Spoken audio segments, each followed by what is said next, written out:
Dzień dobry.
Hello, good morning. I think that we may start our seminar, which is held under the Jean Monnet Center of Excellence, Transform EU, and that is held at our university, which is Poznań University of Economics and Business. And today we have a kickoff seminar, which is held also in a hybrid format. So welcome everybody who is present in person and online. And before we start the first session of the seminar, Green and Digital Transition in the EU, I'd like to ask our rector for the opening speech, and also later on I will ask Professor Ewa Mińska-Struzik just to add a few words as the director of the Institute of Business and Economics. So Professor Żukowski, the floor is yours. Thank you very much. Good morning, ladies and gentlemen. I am very happy to welcome all of you at the Poznań University of Economics and Business.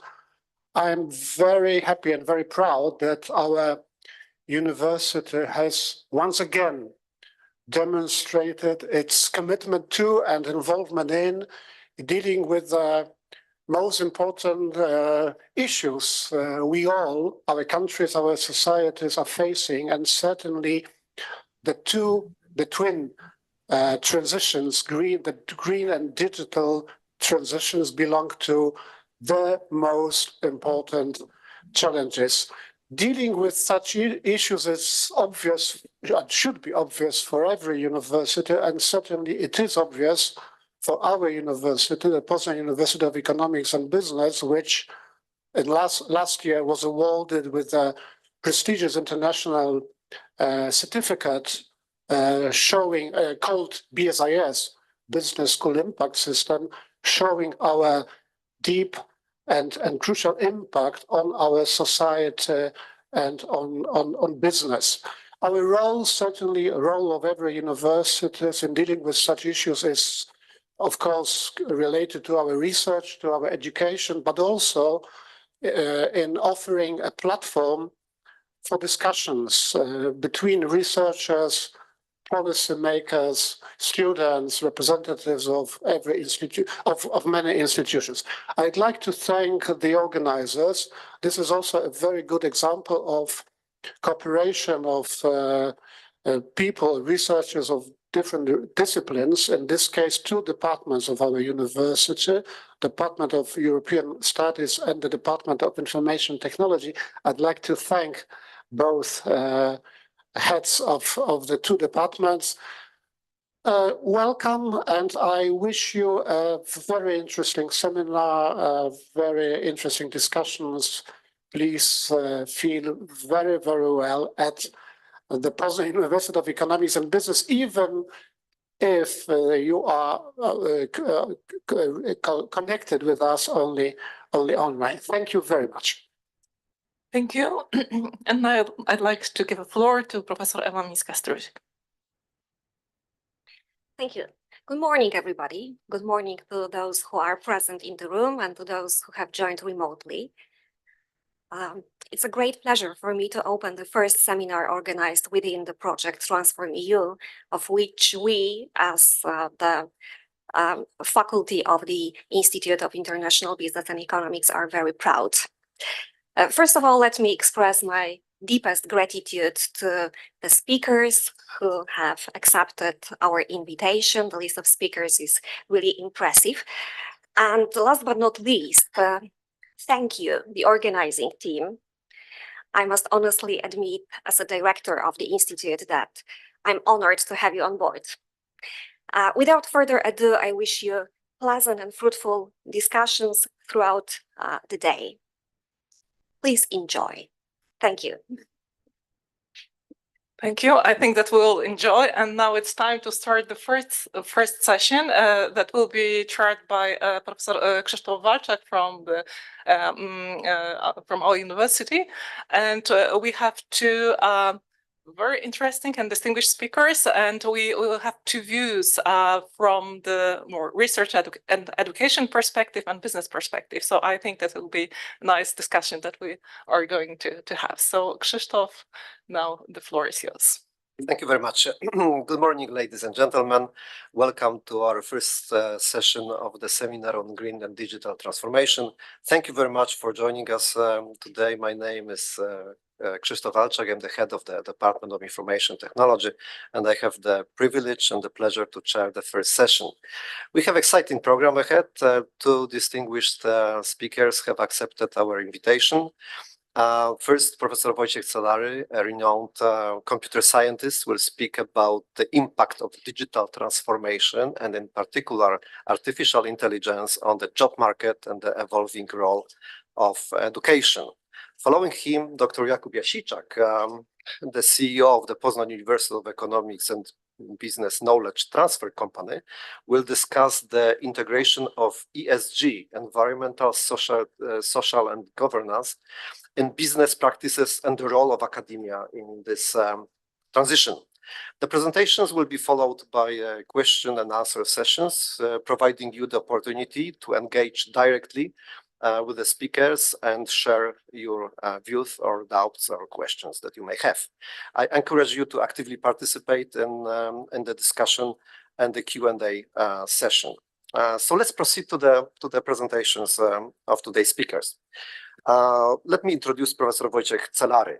Wojciech Celary is a renowned computer scientist currently working at the University WSB Meriton Poznań and previously at 3 universities in Poland, including Poznań University of Economics and Business, and 6 universities abroad in France and Italy. He was the leader of 80 research projects, organizer of 60 scientific conferences, member of program committees of 400 conferences. He's the author of 200 scientific publications and the promoter of 18 doctoral dissertations. His professional activities include consultancy and participation in expert group, committees, councils, and associations. His current research interests include the digital economy, society and government, industry and economy 4.0, blockchain, and central bank digital currencies. The title of Professor Solari presentation is Digital Transformation with AI, a Challenge for Education. Professor Solari, the floor is yours.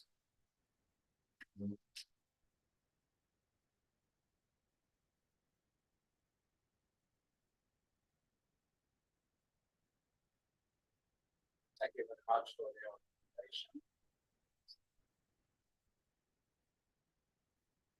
Thank you very much for your invitation. I'm very pleased to be here again after 25 years of work at this university. So, and the opportunity to come again is a great pleasure for me.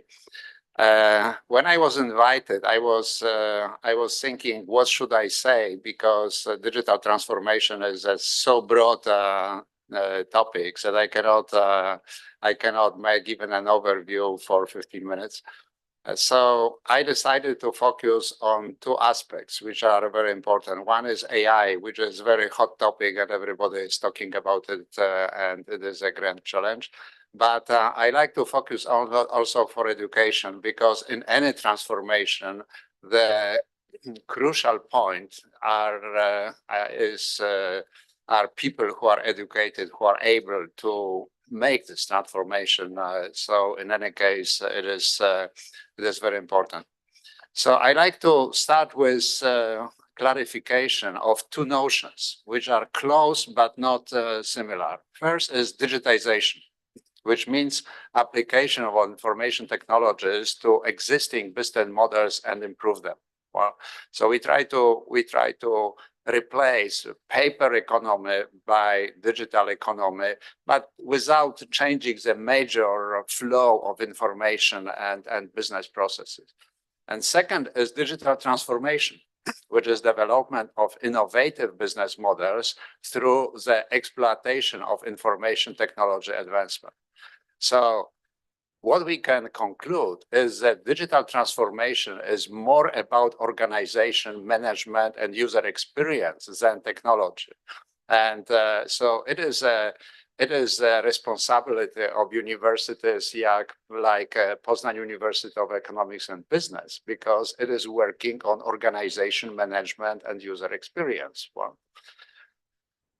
now, when we look on that aspect, we can say that the following flow of information and data. We have mobile internet of people. It is internet that we use every day, but in parallel we have internet of things, which is maybe 100 bigger than internet of people.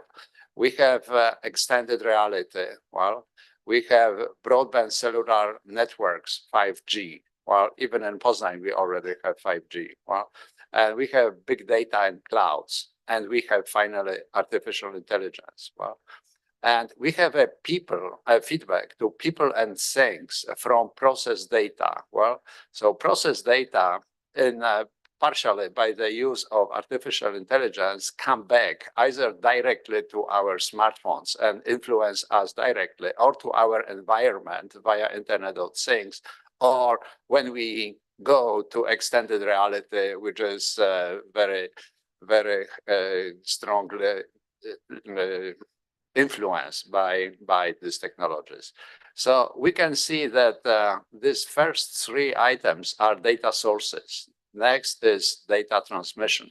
Next is data storage. And finally is a new way of data processing. Everything is about data. Now, so altogether, It is integrated digital environment around data. And I want to stress that this environment cannot work without all these items. Well, so we need sources of data. We need to transmit this data with high speed. We need to store them in big volume. And finally, we can process it in a probabilistic manner and not traditional deterministic manner because the volume of this data is too high. Plus robotization, well, which is coming to the as an additional aspect. So we can see transformation from coexistence to integration. We have physical world that we are used to experience every day, well, and we have digital world or cyber world, well, and today they are coexisting. We still have bank branches on streets, and we have electronic banking. Both coexist. And what we are going to is cyber physical world, which are integration. It is integration of both technologies. I give you such a very simple example. Imagine that somebody is coming to a gas station, takes distributor, puts gas to his car and goes out without doing anything. Well, is not scanning any code, is not making any application, not going to the cash, just going out. He is not a thief. He paid, but he paid in a seamless way. When he approached this gas station, his immatriculation numbers were recognized. When he arrived and took the distributor calculated the price, and this price was automatically debited from his account, and it is direct debit, what we use for any kind of media. Well, it is integrated world. We can ask question why, if it is so simple as I described, why it is not spread everywhere? Well, for human reasons and for social reasons and not for technical reasons. Well, for human reasons, because if one driver sees that the driver in front of him takes gas and goes out, he say, I want the same. Well, but he do not make a contract with gas station, and he didn't provide his account for direct debit and so on. So he is a thief, well, and not a proper user of this technology. So I want to stress that very often technology is ready, well, but people, organization, and so on are not ready. Well, so people will be surrounded by cyber physical systems like that. Now, transformation of material production, well, industry. Current state, we have workers, well, manual workers. Future state, it is industrial robots. Industrial robots are not looking like humans going and saying, I say different thing, trying to imitate people. No, there are machines like that.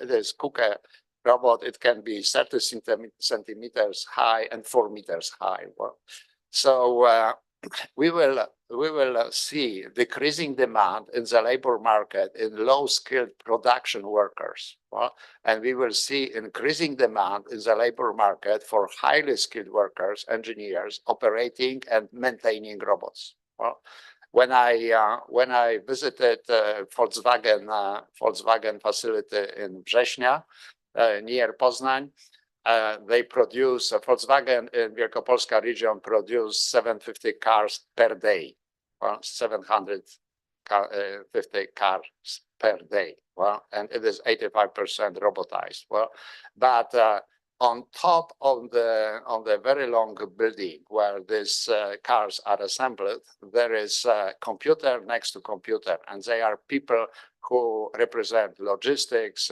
business management, production management, computer science, telecommunication, and so on and so on. Well, to make this factory running. Well, robot will not program itself, and robot will not maintain itself, and so on and so on. So highly skilled people are required by industry. We have also a change in physical services. Well, here we have current state. There are servicemen and servicewomen. We know how dramatic is the situation in Poland as concerned nurses, for example, in hospitals. Well, And so we can expect shortage in the labor market of developed countries, well, for servicemen and servicewomen. Well, we do not have enough people who want to make this kind of job. Well, in developed countries, I'm not talking about global south, for example. But future state, there are software robots, there are service robots, well, which are like that. Well, in the upper left corner, it is a robot in a logistic robot. Down it is agricultural robots or medical robots. Well, so again, increasing demand in the labor market for highly skilled workers and engineers operating and maintaining service robots. Well, now, what is even more interesting is this transformation of office work. Well, so current state is that we have complex software serving clients like transactional systems in a bank. Well, we have human operator. Well, and future state, we have the same complex software serving clients. Nothing will replace transactional systems in banks. Well, but instead of human operator, we have program robot based on AI. Well, and there is a space for people too, but robot manager and robot trainer. Well, but it is completely different profession than human operator of transactional system. So shifting demand from low-skilled office workers to ones with high and interdisciplinary skills. Now, challenges of the labor market. The world is moving towards enhanced automation, both software and hardware. The base software, AI-based software robots, more generally AI solutions, well, will spread much faster than industrial and service robots. Well, it was unexpected. It is a new phenomenon that we realize that just now. Industrial and service robots are mostly a remedy for labor shortage, so they do not much compete with people on labor market. Well, because in any case, we need to replace people who do not want to take this profession. Well, but AI is competing with humans on the office worker market that will be followed by reduction of low-skilled office workers, including juniors, while increased demand for highly skilled interdisciplinary office workers who are competent on use, maintenance, training, and development of AI solutions in the domains. So the biggest challenge of AI is education. And you can see that for a long time, we expected to give more technical content to education of non-technical professions. But now we see that non-technical professions are the most crucial.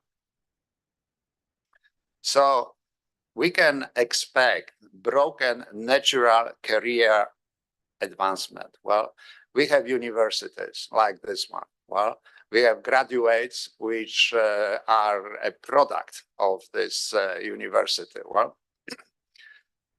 they become junior employees. Well, they become junior employees in any kind of businesses, industrial administration, and so on and so on. They get experience.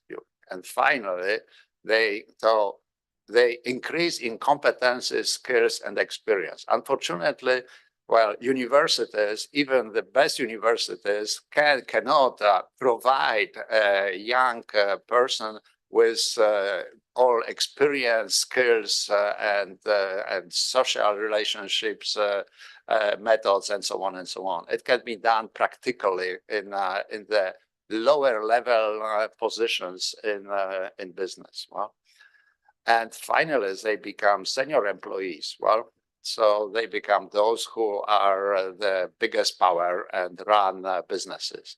However, if we expect that this layer of junior employees will be replaced by AI because it is the easiest one, well, it is typical work, routine, repeatable, and so on. AI is perfect in that and much faster and much cheaper. So business will not hesitate to get out people, especially young people, well, without enough experience, and to replace them by AI. Well, So we have a problem because the distance between university and graduates of university and senior employees is too high.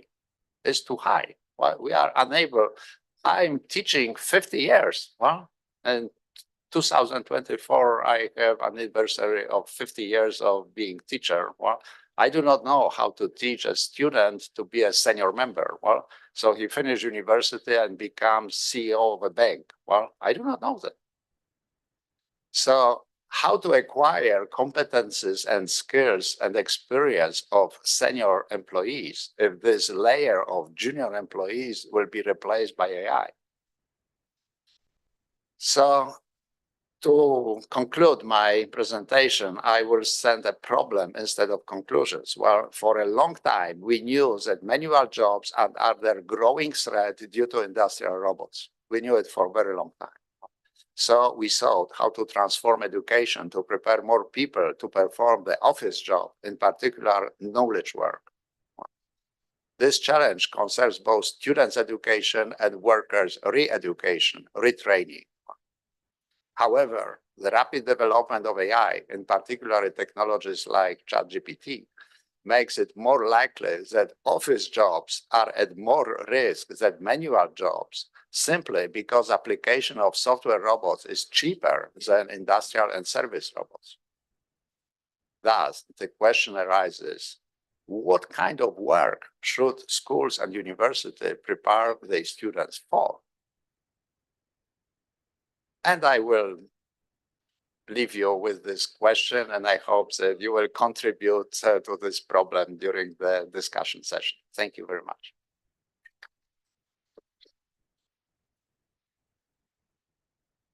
Thank you very much, Professor Solari, for this inspiring and thought-provoking presentation.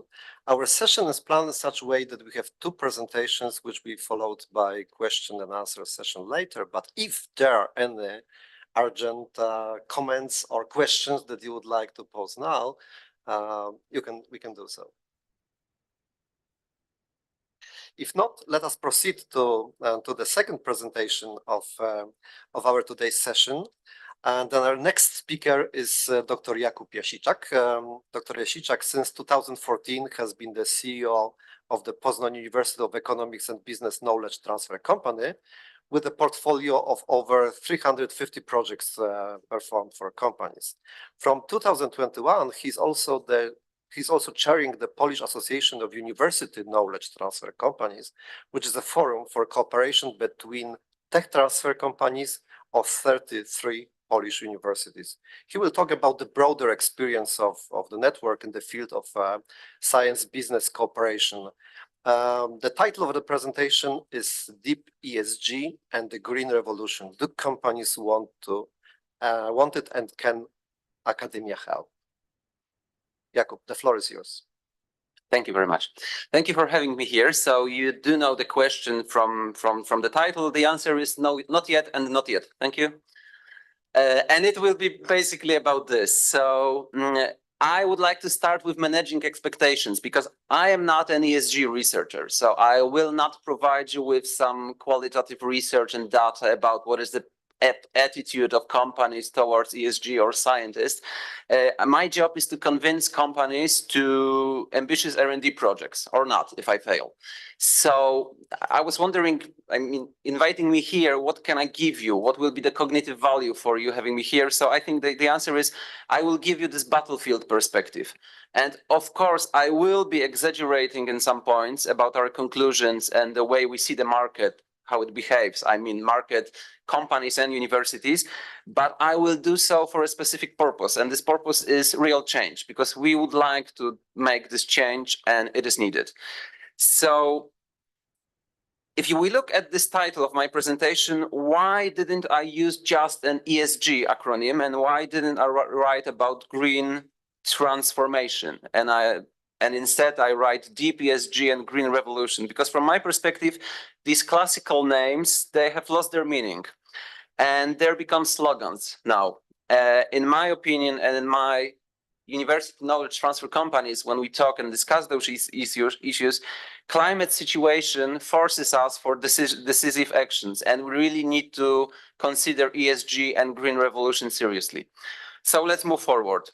My agenda for today is that first I will give you our perspective and the way how we see the market in terms how companies talk with us about ESG and ESG products and procedures. And then I will talk about ESG cooperation with universities. So I took the experience of SPVs, university knowledge transfer companies. I was calling to my friends and discussing this just to be prepared for today. So it is not only my view, it is the view of a few university companies that contact with business and interact with them in terms of ESG as well. So you probably know the empty wheelbarrow joke, that there is a question, why are you running around with an empty wheelbarrow? And the answer is, we are in rush, there is no time to load it. And a little, this is the way the business operates, because we must understand that business is here to produce, to sell, and earns for employees' salaries. This is what they do. And I was talking with my friend CEO from IT company, and he was talking about this. I use Midjourney to make these graphics that business is running because they need to, earn, sell, produce. And from time to time, there is this big legal change that is crucial. And for them, it's just looking, okay, ISO is coming, how to do it effectively, not to kill ISO for my business. And then there was GDPR. We were all talking about GDPR, how crucial it is, how we must be prepared for it, how it will change everything. And it still was like running and losing from our sides. Now I don't hear discussions about GDPR. And from our perspective, the way the companies perceive ESG is precisely the same. So it's another topic. They are running and somebody is messing with their business. So, and this is a huge problem because ESG shouldn't be treated like this. So what I am saying here is that all new groundbreaking legal standards that we in science believed in, for them, this is an obstacle to overcome. And that's the way it is. So my first slide here, it will be about companies, about what do they tell us and what is our perceiving of the situation. So first of all, this is a problem for SMEs. This is not a problem for large companies. They will call with this. Deloitte will help them. They will spend money they can afford to hire Deloitte, PwC or whatever in ESG matter, and they will do it perfectly. But if we think that even greenhouse gas protocol study is 10,000 euros expenditure, this is something that SMEs, Polish SMEs cannot afford. So for them, this is a problem. And this is number one, what I would like to tell you. Second thing is business is telling us no one talks to us. Of course, we can read something, but no one really deeply talk with us about what is the meaning of ESG, what is the purpose of ESG, and why should I treat it seriously. For them, it is a just box ticking exercise. So they need to do some things and then they can do what they like to do, produce, sell, and earn money.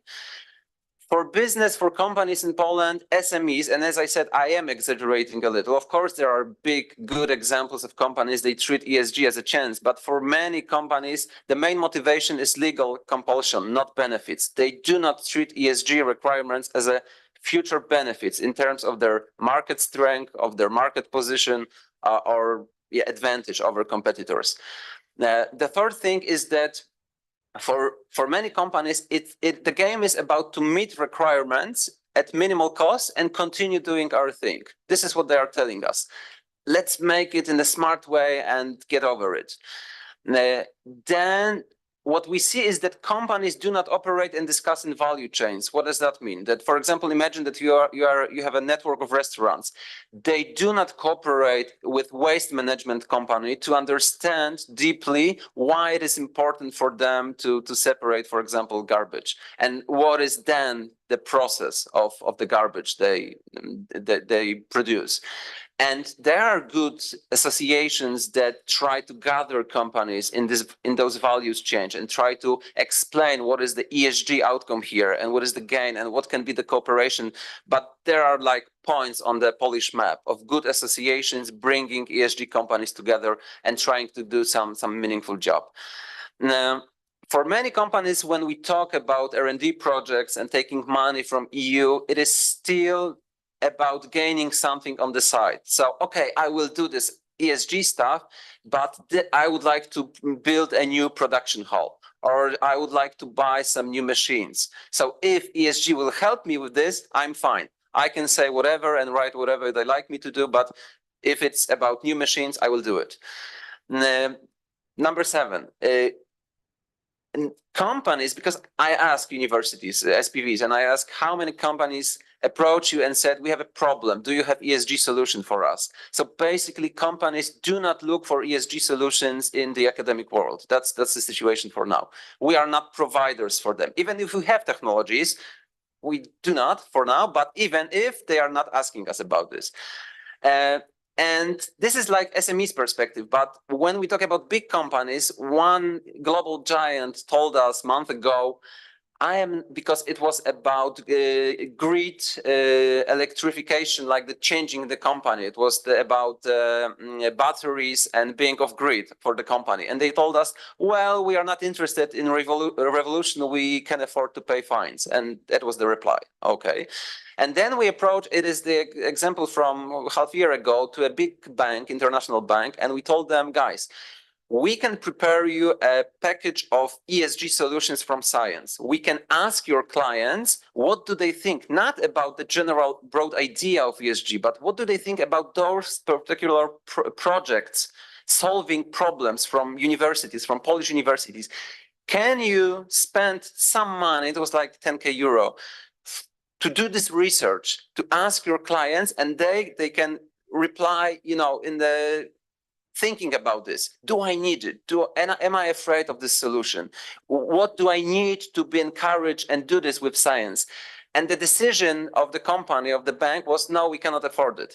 Now they are spending like millions for ESG projects, but they didn't do research in terms of the public, their clients' perspective on ESG, if we talk about solutions. So it's a problem for us.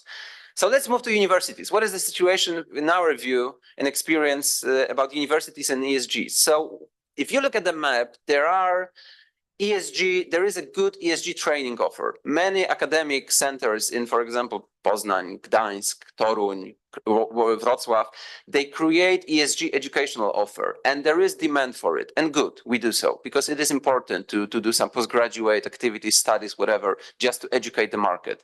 But then when we see what are we selling on the market in terms of our high TRLs, patents, license, whatever, we still sell the same solutions and technologies that on any other market. So we don't have like product portfolio of ESG ready for SMEs. We don't have these kind of products, and they are needed, desperately needed. There are, of course, some resourceful scientists, and they can have their own ESG idea, but it is like one-man army and their action. So there's a one soldier active, and he's going to companies and selling his idea. There are, for example, interim managers from the scientific background, and they, as interims, they go to the company and do whatever there is needed in terms of ESG. But still, this is not a science business cooperation, is one person going there as an interim manager. We don't see at any universities in Poland a strategic approach to ESG, but as a research area. Of course, there are some strategic research directions at our university as well. But if we ask scientists, do you perceive ESG like a big issue for you, long-term value for you to become a better scientist and better didactic and having contact with business, we don't have it. So we are not showing it to our scientists as a proposal for changing maybe even their research, the way they behave and the research they conduct. Now, there is this habit of stretching existing research into new key research topics. If we look at the universities, they produce some new keywords about new directions, but what we do is we try to use our previous research and the things we like to do for those key new research topics. In our perspective, when we talk with scientists and ask them and encourage them to have ESG solutions for SMEs, and we ask, what is the problem? Why aren't you producing some ESG solutions? The answer is, we really think that we are not going beyond the walls of the university too often. We do it too rarely. So we don't know people from for example, medical studies or engineer or people from AI in technical universities, because only together we can create some meaningful solution for SMEs. And we don't do this from many reasons. It's not that just we don't want to go outside from the university. It will be in number 7. So the problem, again, they are telling us when we talk with scientists is that there is too much competition between institutes, and still there is this pressure after demolishing of science for last 8 years for collecting points. So we do not cooperate, we compete even inside of the university. And there are those letters at every university, please publish, please collect points because we need those points. So are we here to save the world or are we here to collect the points? This is the problem. We are not going to solve it today, but this is a problem. So, and as I said, I will be exaggerating. So is the science to save the world? Well, the answer is when we talk with our people is maybe tomorrow. So what are my recommendation and my university SPV? So first of all, I really think that ESG desperately need employer branding. We need to talk about benefits, not only to business, but to scientists as well. Why dealing with ESG seriously means that I will be better on the market. Why, as an SME, I will get new markets. Why they won't push me out from Norway, Sweden, Germany if I'm not ESG. If I am, I will fight for new markets. And the same goes with scientists. Why should I do ESG research? What is the purpose? What is the value in it? Why I should talk with my students and change my slides that I prepared like 5 years ago and they're still okay. The second thing is that we see the value. We do this, for example, with BGK, the big Polish bank, in 3W. So it's this water, hydrogen, and coal coalition. And we are trying to convince them that the best way is to work for good supply from science. So let's create research agendas. Let's build this beta market of companies, group of companies, asking scientists for solutions, for technologies. And then we are implementing those technologies from Polish universities in the group of Polish companies. And then, only then, they can sell it outside, for example, on European markets. So from my perspective, the best way we can do right now is to cooperate and create ESG challenge agendas. So we can go back to our universities and say, guys, this is like 200 SMEs asking us for it. And we need to combine our forces as an economic university with technical university, for example. Number 3, we really should create the supply of ESG results with high social impact. If you look at how we spend money for innovations and for developing innovations, the mechanism is always the same, and it's still the same in Poland. The scientist knows better what is needed on the market, and the moment they have some TRL 3 or 4, technological readiness level 3 or 4, then, only then there are money to increase the TRL level. But if we ask the Ministry of whatever in Poland, can we find money to work together on the supply from science, and can we inspire our scientists, build international consortium, help them in project management and doing this just to have good results? No, we don't have this money. This is like single activities. You can always go to NCBR and apply for money.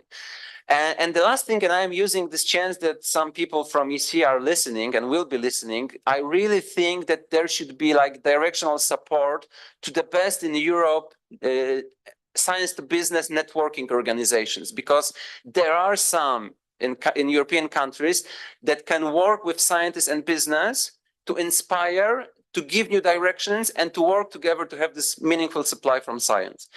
And ending with this slide, if you look at the CSRD directive, there is point number 22, which says member states should consider introducing measures to support small and medium-sized business in applying the sustainable reporting standards. Well, in my opinion, they are talking about us, scientists. Thank you very much.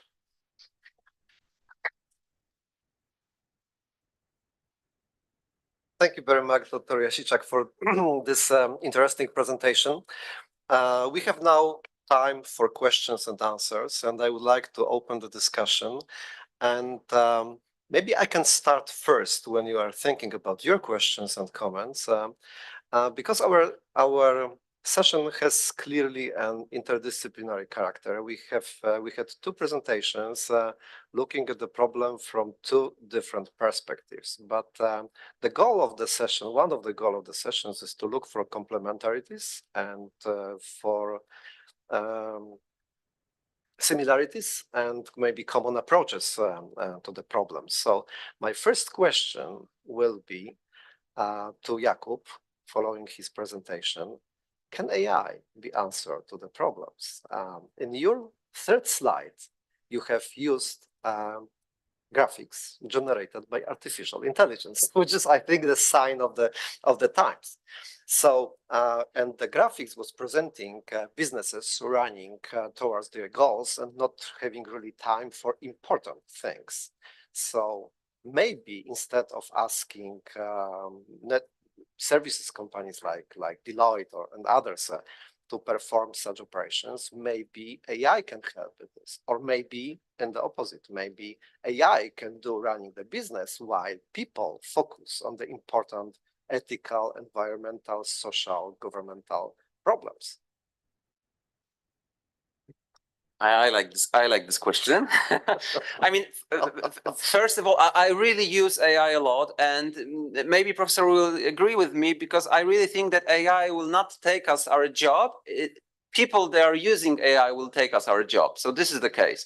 And I think that if we, for example, answering your question, try to teach companies how to use prompts in terms of asking about ESG possibilities, benefits in their business, and how to have this discussion initially, internally in the company using AI, it could be meaningful for them. So let's test it. Because, for example, if you take this climate neutrality by 2050, if we take this linear model for resource consumption, you know this, like take, make, use, disposal, this is gone. And from my perspective, the circular economy is a new vision of the economy. So it is a totally changing the rules, even for us, the University of Economics. So if we encourage business in this conversation powered by AI and making it like automatic, more automatic than one-on-one meetings with CEO of the company and explaining, but try to engage and inspire all workers of the company to use AI, to look for possibilities and benefits of ESG, maybe it would work. And then we can compete with Deloitte that we really like to do. So maybe the answer is yes, to some extent. To some extent, because then you need technological solutions for companies, from waste management, for example, yep. So maybe I would like to ask a comment from Professor Solari. Can we make AI do the routine, boring, repetitive work and ask people to focus on the really important things? To some extent. And first, I like to explain that AI is not limited to GPT, because GPT became such a socially recognized, and everybody, it is for free, at least versions 3.5.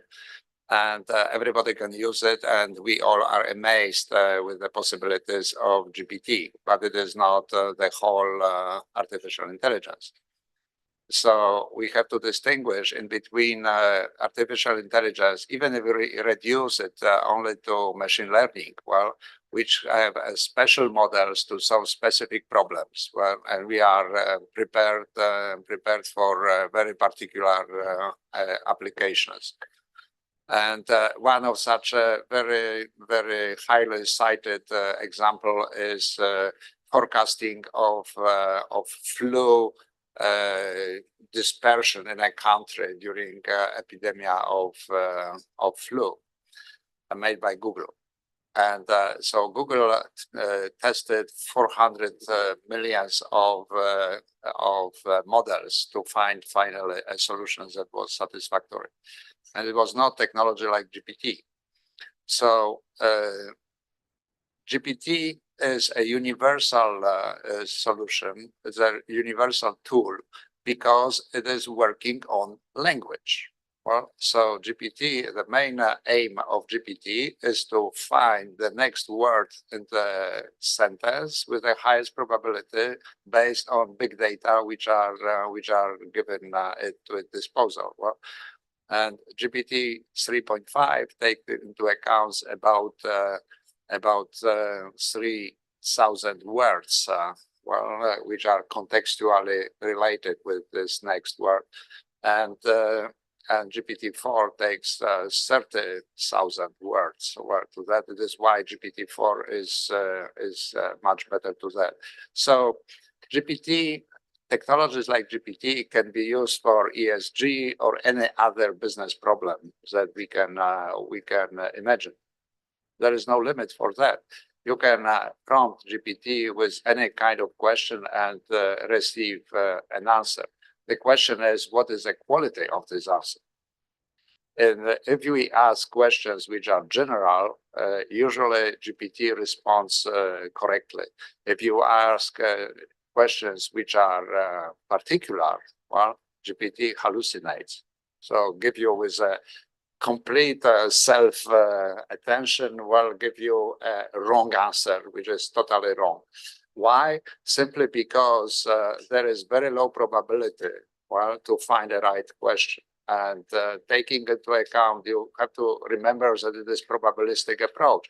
So if there are few samples only, the possibilities that GPT randomly will take a right sample is very low. So the biggest challenge with the use of artificial intelligence is that people will lose their ability to reason, to deduce, to induce, well, and to conclude and make and control AI. What we need now, it's not people using AI, but people controlling AI. That is a real problem. So the environmental problems are not different from other problems. For me, there is no specificity in this area. Well, we can have a company who wants to be conform with ESG, and we can have a company, the same company, who wants to maximize profit. The manager can ask two questions to the same GPT. Well, how to maximize profit and how to observe in ESG. Well, so it is not. It is much broader, much more broader problem. Okay, thank you very much. So now I give the floor to our participants in the room. Maybe you have some questions which you would like to ask.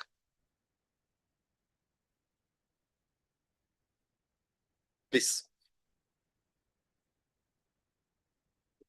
Hello, my name is Marianna Walczak. I'm a student of master degree of international economics relations, and I have a question to Professor Wojciech Celary, because I think we can agree that AI is useful, it's great, but I'm quite concerned about the future of poor skilled workforce, of future of people who can't afford the higher education, and also for my future, because, well, I'm a student, and as you said, I don't know if I will have a chance to gain some experience outside of the university in my near future. Do you have any thoughts about it? What can we do with this situation? What should these people do? Thank you very much. You very well catch the message of my presentation. I think that we need new forms of collaboration between industry and universities. Well, industries, mostly big industries, always took trainees who are students mostly. Well, and trainees are not providing a real value to the company instantly. Well, they are not experienced. They have to learn a lot of internal business culture. Well, so they do not produce values immediately when they are trainees. Well, but they are trained by companies, and companies pay for that. Well, in many cases, simply because to have well-educated, sufficiently educated employees for future. So it is a problem. Some companies are looking only for short term. Well, so they are looking, how to get experienced people from other companies, not to invest much in people and so on. And they have such an aggressive approach to people. And some people have a long-term strategy saying, okay, we will take, say, 10 trainees, and we expect that 2 of them will become in the next 10 years senior members of our staff. So it is necessary to see this long-term aspect. But usually I am optimistic, but today I am quite pessimistic. Looking that now we have a very big shortage of people who are able to run AI. So prices on the labor market to specialists like that will increase. The prices for IT engineers are extremely high compared to other professions. Well, for AI within IT, there will be again doubled or something like that. So the general question is how universities will hire high-skilled AI specialists to teach students about these technologies. In situation of Poland, generally all teachers have the same salary. If it is useful on the market, if it is useless on the market, if it is important for the future or not so important for the future, it is increasing industry or decreasing industry, all teachers have the same salary. So why people who have a choice, to be well paid by industry immediately for their knowledge, will stay at the university to work and to teach other specialists for what reason? So it is why I am pessimistic as concerned if there will be no different politics to education in Poland, we will not solve these problems. And it is even worse because if we create such specialists, they will go abroad because they can get abroad much bigger salaries. So self-education is a solution, partial solution to that problem. Well, there is a lot of information available via internet, courses and explanations, books, and so on. So I always said to my students, if university does not provide you with the required knowledge, do it yourself. Well, thank you. Thank you very much. Yes, please. Maciej Pietrzykowski. Thank you very much for the very interesting presentation, bold presentation. I have the question to Professor Celary. Actually, maybe not question, rather request, because I would like to encourage you to share with your thoughts how to shorten this distance, which you mentioned on the slide between the university and the senior employee, because by focusing actually about the path of the university transformation or educational transformation, because you have not mentioned that, but I've assumed that we are very close to the reality where we start to integrate humans with robots. And actually, it means that we connect our brains with external data sources. And it means that we will no longer have to acquire knowledge because it will be just given to upload. And then there will be actually everything about the applicability of this knowledge. So what is actually our role to play as the university, whether we should transform immediately into universities of applied sciences or different ways? What are your thoughts about this? If you could share with us, please. Very hard question.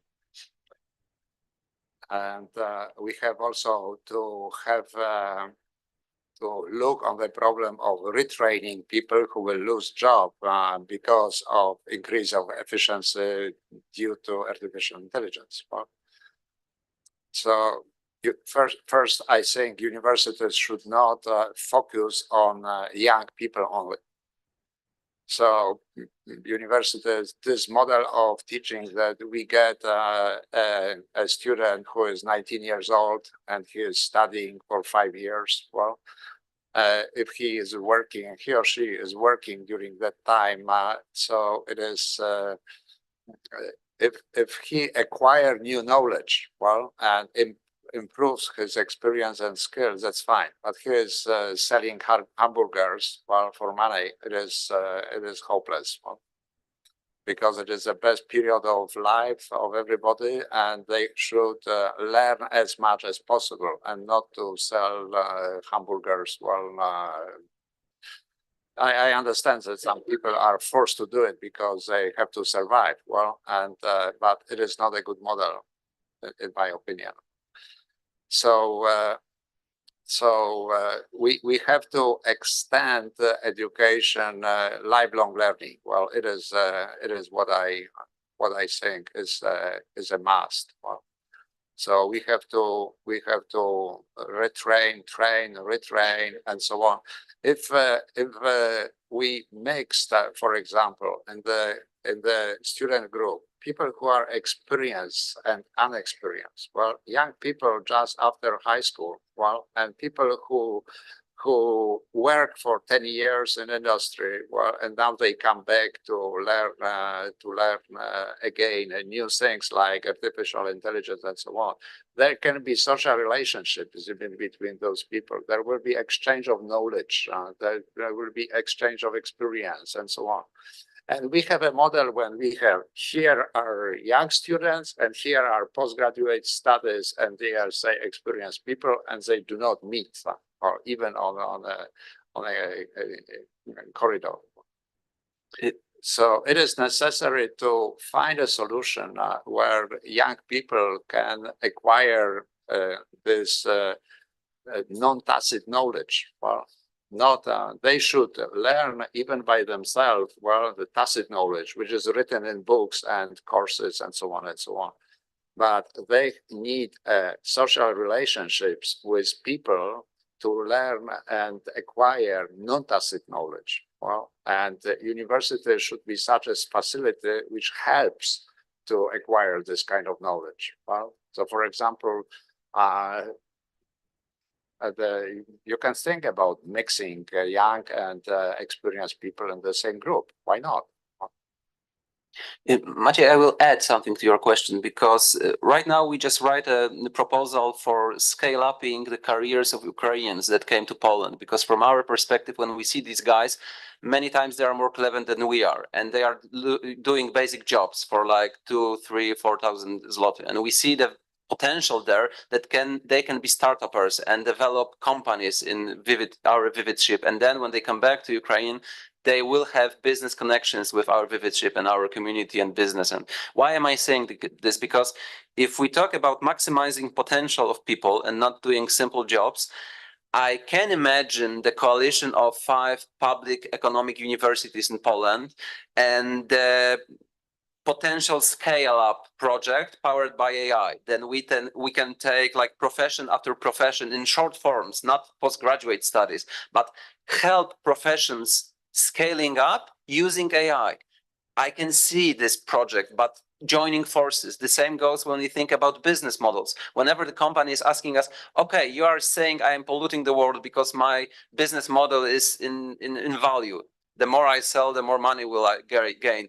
What can you offer me instead? But I don't want to, lay off my people. I still need to earn. So do you see any alternatives, any ESG business models? And again, working independently, we won't provide the answer. Joining forces like public universities of economics in Poland, 2,000-3,000 people, scientists, we could. So maybe like this, scaling up careers powered by AI.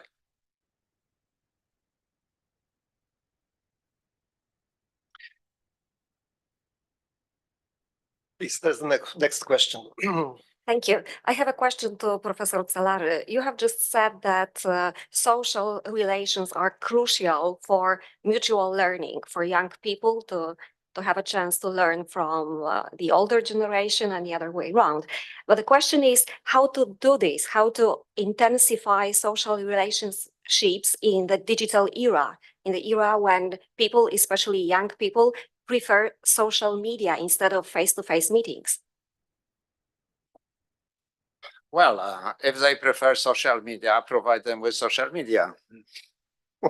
Well, I don't think that we have to come to the university all the time. And I understand very well the difference between the impact of somebody by social media and in premises. Well, and but in many cases there is no solution to that. Well, and so we have to provide teaching and education via social media, not only because of COVID-19, well, but also because young people prefer this form of communication. Well, they are so it is harder. I think that physical meeting.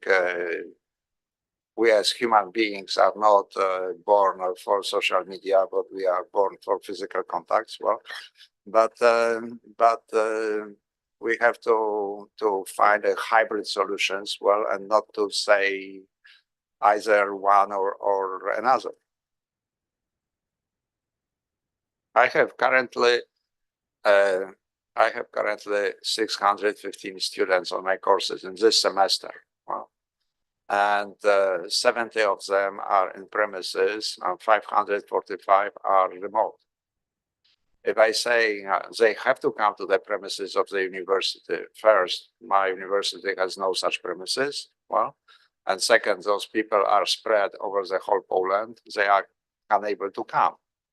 So a solution is if we impose such a constraint, they are cut off education. Well, so what is better? To provide them education via internet, well, or to say them, no, you are not allowed to educate yourself because you are unable to come, to live in Poznań, to come every day to classes and so on and so on. I think the first is better. Okay, thank you. We have still plenty of time for questions and answers. So think about your questions. And in the meantime, I will ask Jakub, because in your presentation, you presented several important challenges for the implementation of deep ESG and in businesses. And the question is how you see the role of academia in this process. How can academia contribute more efficiently to the development and implementation of mature ESG, and how can we make it attractive for scientists and students to enter the interdisciplinary research in this field? Okay, thank you. To some extent, I responded to this question by showing those recommendations when we talk about research challenges, agendas, and supply issues. So basically, what I believe is, yes, we should convince companies to go deeper in ESG and in green revolution, first of all, and we should do it in a smart way. So we should show ESG benefits to companies. And this is important, we should guarantee the process, because in R&D activity, there is no assurance that the result will work. This is R&D. But assuring the process that there will be milestones, that the project management will be proper and so on, and the team is competent between universities, we join forces again. This is something that can be meaningful for the company. So first of all, language of benefits. Second, the guarantee of the process. Second thing, I really believe, and we are trying to do so in many fields, to join forces on work on good science supply. So like I tell you this example of non-volume business models, this is something we want to do like one department, 3 people. We should make it in the bigger teams. And if we look at universities, there was a question how we can encourage scientists and students. Well, first of all, let's prepare the catalog of supporting activities and incentives, because for now, I wrote a post on LinkedIn that if we look at Mr. Charnek points, the list of points for publications, when you He's write He's something, gone now. yes, that's why I feel this relief saying this. When we write some 10 pages that nobody will read ever, and we will get 200 points, do you know how much R&D solutions I need to sell to have 200 points? I need to sell R&D results for 2 million Polish zloty. So for us, selling R&D results, it means like 3 years of your time and 1 year of our time. And the same points we get from writing the paper in 1 day, the quality of papers that we can get 200 points. So first of all, this catalog of support is supporting activities. And the second thing, and this is even more important for universities, let's show in our internal regulations that this is important for us, for the university. So we really encourage you to do ESG research. We really give you extra support, extra points, extra whatever. If you go outside of the university and build multidisciplinary team, joining forces from people with different background, medical, IT. Do you know how, because Professor said about Solaris in IT, by the way, there is a joke, the most popular coding language now is English. So I am wondering what is happening to those people that were just simple coders. People stay in universities because they believe in impact. So we won't compete with companies in Solaris. This is unreal.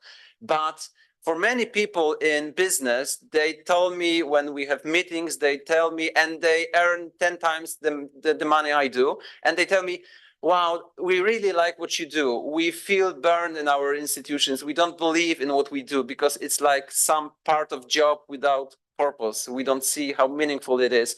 So for people staying in science, the impact, this is the key. And we lost it. So for many people now, the motivation for them to stay in science is gone. They try to look for answers. So I really believe that universities should rebuild it and say, we believe in impact, we believe in R&D going on the market. Commercialization, by the way, doesn't mean only money. Sometimes it's pro bono. And we had this kind of cases like during the COVID time, during the war in Ukraine and so on. So really internal regulations, appreciating scientists for having this risk and doing good, impactful, big projects for business, solving real market problems. Okay, thank you very much. Did I help or? Yeah, I think it was interesting point of view. And you said the most common programming language is English, but I still know many people who think and dream in Python. Okay, now our seminar has a hybrid form, and there is a number of participants joining us through internet connection. So thank you for them for participating. And also there is a number of questions coming from the online participants. And the first question goes for Professor Solari. And I will just read the question. I would like to address the challenges raised by Professor Solari and ask you to what impact, in your opinion, the use of AI tools by pupils and students in acquiring knowledge, doing homework, or writing various types of assignments has on the level of education and preparation for the challenges posed by the labor market? Yes, it is a very, very big challenge. I'm used to examine my students by asking them to write essays. And I cannot get 1,500 essays written by GPT in response to my questions. Well, if I have remote students, I cannot limit their access to internet in general and to GPT in particular. So if I ask them to write an essay as an exam, well, so I will get answer generated by GPT. This is totally useless, okay? Because it does not test the real knowledge of a student. Well, the students can be non-educated at all. It can still provide an answer that he does not understand even. Well, And I cannot refuse him because answer is generally correct. Well, so I cannot prove that it was generated by GPT. Well, so we have to tighten the way how we examine.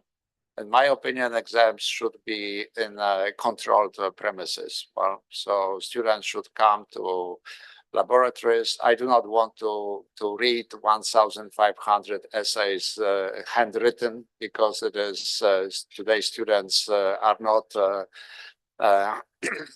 accustomed to handwritten. They do not write anything by hand. Well, why and for? Well, maybe they are able to undersign themselves and that's it. Well, so it is, they consider, somebody told me that it is violation of human rights, well, to ask them to write essay by hand. Well,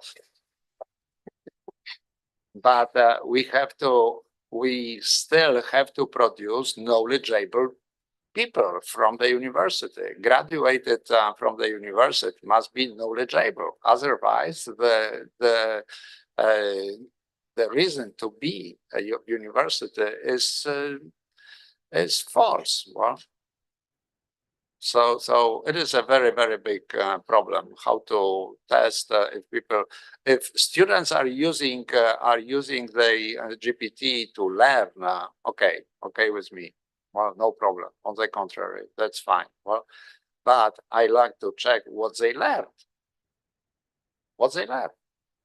Well, I cannot say, okay, you do not nothing well, but you are able to write prompt well and copy this prompt as your answer. Well, that is ridiculous. Well, so big problem. Well, especially for universities making mass education to remote students.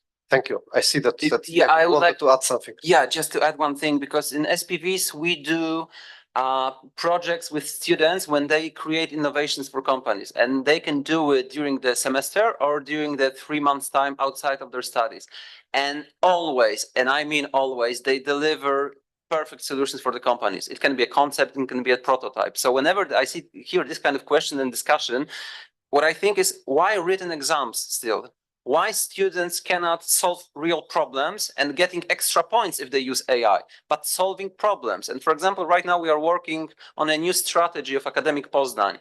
And the goal here is how to combine forces to do meaningful didactics and meaningful science. And the answer is, let's collect problems and challenges from the city, from Poznań-based companies, NGOs. Let's give them, for example, using facility of international affairs at the beginning of semester, and let's show those challenges from the market to students, and this is their exam. And if they use AI, they will only get extra points by doing so. Okay. Another. Yes, but there is still a problem of violation of authors' rights, violation of patents. Currently, New York Times complain in a card against OpenAI for improper use of the text and so on and so on. So it is risky. We can get a student and ask him, provide me with a solution to that company. Well, but if we are unable to control from where the solution is coming, it can be a very big problem for that company, because when this company will deploy the solution, the company will be responsible, not the student. Well, so these fundamental problems of knowledge of people cannot be solved by simple use of AI looking for simple solutions. Okay, thank you. I have another question or comment from one of our online participants, and this is particularly to Jakub. And this is meant as a comment, but I'm sure you will want to answer it. Thank you for the interesting presentation. From my perspective, the first step to inspire people and lead to change in thinking about ESG, circular economy, and sustainability. Without engaging others, these actions will be considered irrelevant. The life sciences industry also needs changes in all these aspects. So the first step is to inspire people and lead to change. I totally agree. Is there an email so we can do it together? No? Unfortunately, I don't, Okay. I don't have the name or email address, but. Because it's not a duty of one person or just a small department at the university. We all should do it as scientists. Whenever we have contact with NGOs, local public administration, business, let's inspire them. That's why I was playing with the name SCWP. This is the name of our company. And I found out in December that SCWP almost got all these letters to have this name Scale Up. And I asked my graphic designer to make this process, this animation, that SCWP is becoming a scale-up sign. And I really believe in this. We are here to scale up activities, ambitious products, services, whatever, scaling up, our duty. Okay, so I would like to ask another question to both of you, both our speakers today, because trying to find complementarities and convergence between the fields. AI is known for the bias. It may have bias because it can be biased towards specific kinds of answers it gives. And this is, of course, a huge problem. And but this also is a way of imposing certain views or opinions in general public. Can we make AI more biased towards ESG? We could, but it is improper. Is it? Well, you know, a very well-known problem is if you train artificial intelligence, machine learning with photos of cancer of a man, of a human, well, different kind of cancers and so on. So this model will never say this person have no cancer, because it is trained to say everybody has cancer. The question is where, okay? So the answer, this is a healthy person without cancer, is out of scope of this model. So it is not so easy in ESG. We all know that coal is not good for climate, we have to reduce it and so on. But it is extremely sophisticated problem related not only with technology, but the sources of energy, human problems in the regions which are producing coal, well, inefficiency of our electric grid, well, to use more green energy and so on and so on. Well, so if you ask artificial intelligence what we should do, the answer is change the country. Find a country where there is no such problems. Well, and there will be no difficulties. Well, and so it is not so easy to find. There is no simple solutions to problems. We can use artificial intelligence to find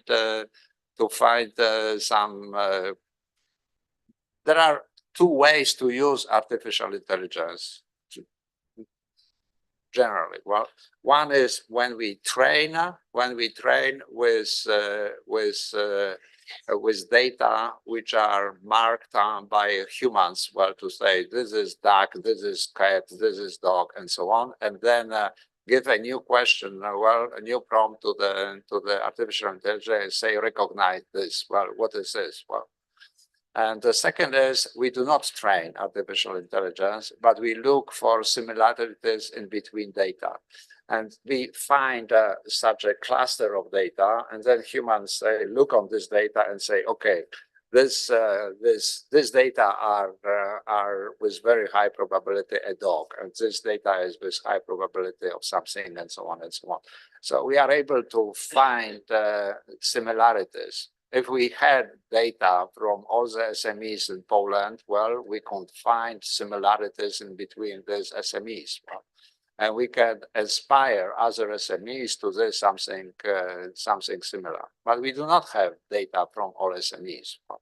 They do not share this data. They do not even store this data digitally. Well, I want to say that artificial intelligence is not a panacea for all the problems. Well, it is just a tool. Well, and a tool which can be very precisely used. Otherwise, it will make more damages than advantages. Okay, thank you. Before I let Mhm. Jakub answer this, maybe I can more precisely describe what I mean, because as you said, AI is a tool, but it's a tool which was trained on a corpora of text, which was present in the internet and books, in Wikipedia and many other sources up to a certain point. If environmental solutions were not the main focus of most of those texts, AI will not well describe the problem.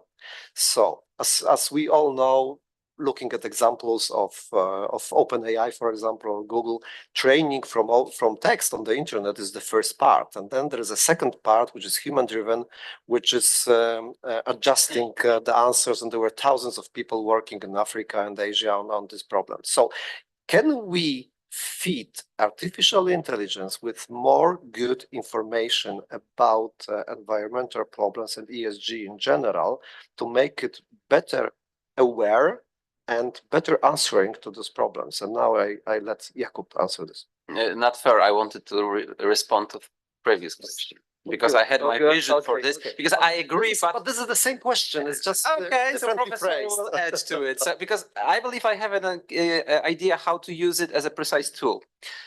Because when you ask this first question of yours, I was thinking, okay, let's create ESG Academy powered by AI. And I will give an example. What do I mean?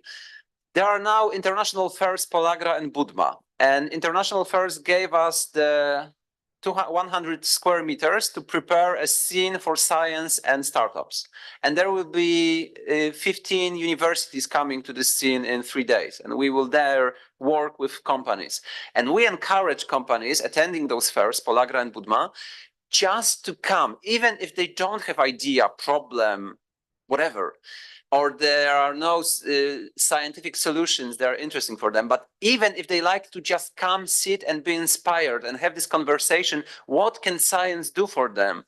I see the role of AI here, because if we encourage business, because there are 3 factors needed that the company will come to us and talk with us: curiosity, courage, and time. And AI can give you this, because if we teach business CEOs of companies or managers, whatever, to use AI and ask questions about the benefits of ESG for their business, and then they will come with those answers to our science stage, discuss it. Is it meaningful? Is it right or wrong? What can you do with it? AI inspired me. Now you create something, make a use out of it. So in these terms, knowing about this is not perfect tool, maybe it will be the spark that will bring business to our stand at international fairs. Thank you. Thank you very much. Another questions? Yes, please. I'm waiting to ask the question for Jakub, and during our discussion, you've already tried to answer to some extent this question, but I will try to ask them to ask this question. So you've mentioned that the biggest challenge for with the ESG is to convince SMEs to implement these principles, these requirements. You've mentioned as well that it is rather a legal requirement for them. They do not see benefits, and they prefer even to pay fines in order to avoid any revolution in their companies. So from your experience, from your perspective, what can we do? What is the most important message that we can transmit to SMEs in order to try to convince them to the ESG? I like questions when the answer is one word: supply. Supply, okay. If we have supply from science, we will convince them. And this is the message to scientists as well: supply. Thank you. Another questions? I have a question to Professor salary. We need to close in a few minutes, but I wanted to ask these questions. In your presentation, you highlight the expected shift toward a greater need for highly skilled people and senior workers, while junior roles may be diminished. But this leads to imbalance. Realistically, not all workers will become seniors because they don't want to, or maybe they are not capable of doing so. So how should the society adapt it to this disparity? What roles of opportunities could be available for those who maybe not willing or capable of becoming seniors? I think that there will be always quite a lot of work in services, physical services, and there is no economical reasons. If you have a pipe which is broken and you are living in an apartment and fourth floor, well, you cannot take 2.5-ton robots to the fourth floor manually because there is no lift. Well, to repair your pipe. Well, this is ridiculous. Well, so there will be always required people who are able to do the job. But in general, in many cases, produce a new hardware is cheaper than to repair the old hardware because manpower is very expensive. Well, and it is a problem for ESG because we waste incredible amount of devices, clothes, well, and so on for nothing. Well, people who take a suit once and they change it because they are presenters in the television and something like that is criminal for me. Well, it should not be accepted, socially accepted. Well, but when we look on the development of civilization, well, not very far, few generations back, most of people in the country were not able to read. Then only men could read and women could not read at all. Well, it was forbidden and dangerous for women to read, to be able to read. Well, then we had, we make a law that every child has to go to school. Well, and it is punished if parents do not send child to a school. Well, then I was in a seven years long primary school. Well, but 2 years after me, there was only already 8. Well, and we started to teach with the kindergartens, well, at 6 and so on. So we are looking on the civilization. We always increased the education, and we increased the knowledge that somebody has to acquire to be an active participant in the society. Well, so now it's no change. Well, for me, it is the same. Well, just tools are different. Well, when a long time ago, I bought a computer to my secretary, and it was a scandal. Well, there are so many scientists who do not have computer, and you buy a computer for secretary. It is scandalous. Well, I said no. On the contrary, I need her to be much more efficient. Well, and be able to correct errors and so on and so on. So I have to do it. Well, and and now you can imagine secretary who is not using computer. It is not possible. Well, in a CV, even everybody who applies for such a position do not even write that he knows Word and Excel and so on, because it is obvious. So in 10 years from now, it will be obvious that you are able to control, not to use, but control artificial intelligence.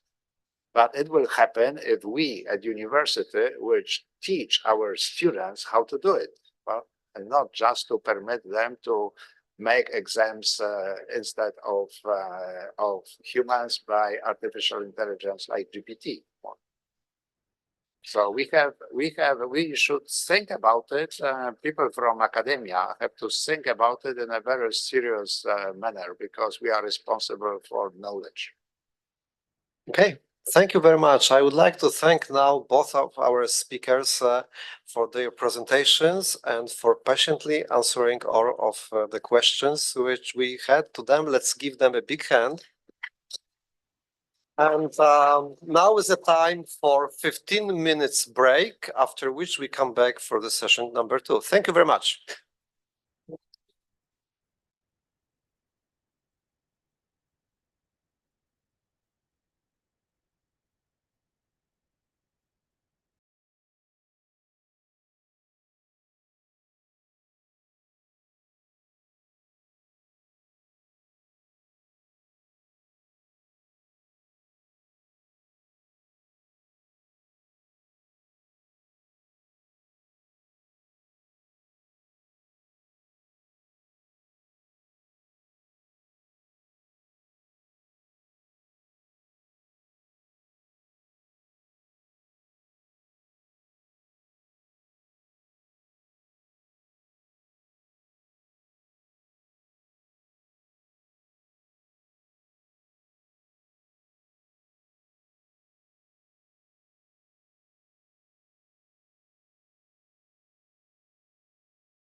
Mike, can anybody hear me?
Hello?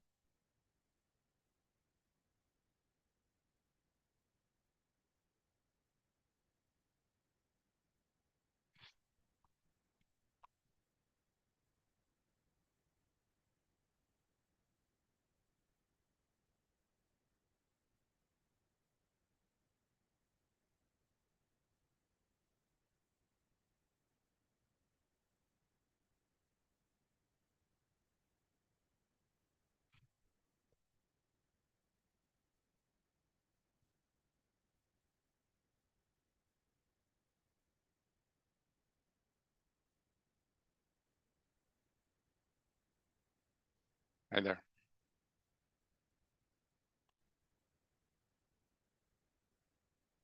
Can you see my Hello. slides? No, You cannot, I cannot see anything. I mean, I cannot see your slides. but you can see me. Yes, that's right. Okay, okay, very good. Then Now I it's will just, now, yes, it's perfect. now you can. Yes, now I can see your slides. And if I transit, So there please is, come back to your seats. We are going to start our second session in 20 seconds. But no rush.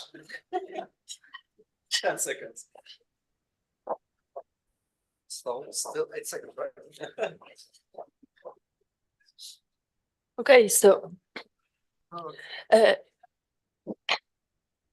good morning, ladies and gentlemen. Thank you for staying with us for the second session of our seminar on green and digital transition in the EU. My name is Dorota Czyżewska-Misztal, and I have the privilege to chair the second session of the seminar. We are going to continue our very interesting and inspiring discussions on twin transition in the EU and on the consequences of this transition. In this session, we are going to have two different complementary perspectives. First of all, a policy perspective and then an academic perspective. We have two distinguished speakers on board. Unfortunately, they are only remotely with us. They cannot join us here in person, but we are very happy that they are with us. First of all, let me briefly introduce our first speaker, Dr. Ilias Iacovidis, who is the advisor for digital aspects of green transition in DG Connect in the European Commission. Dr. Iacovidis works on maximizing the positive impact of digitalization on the green transition.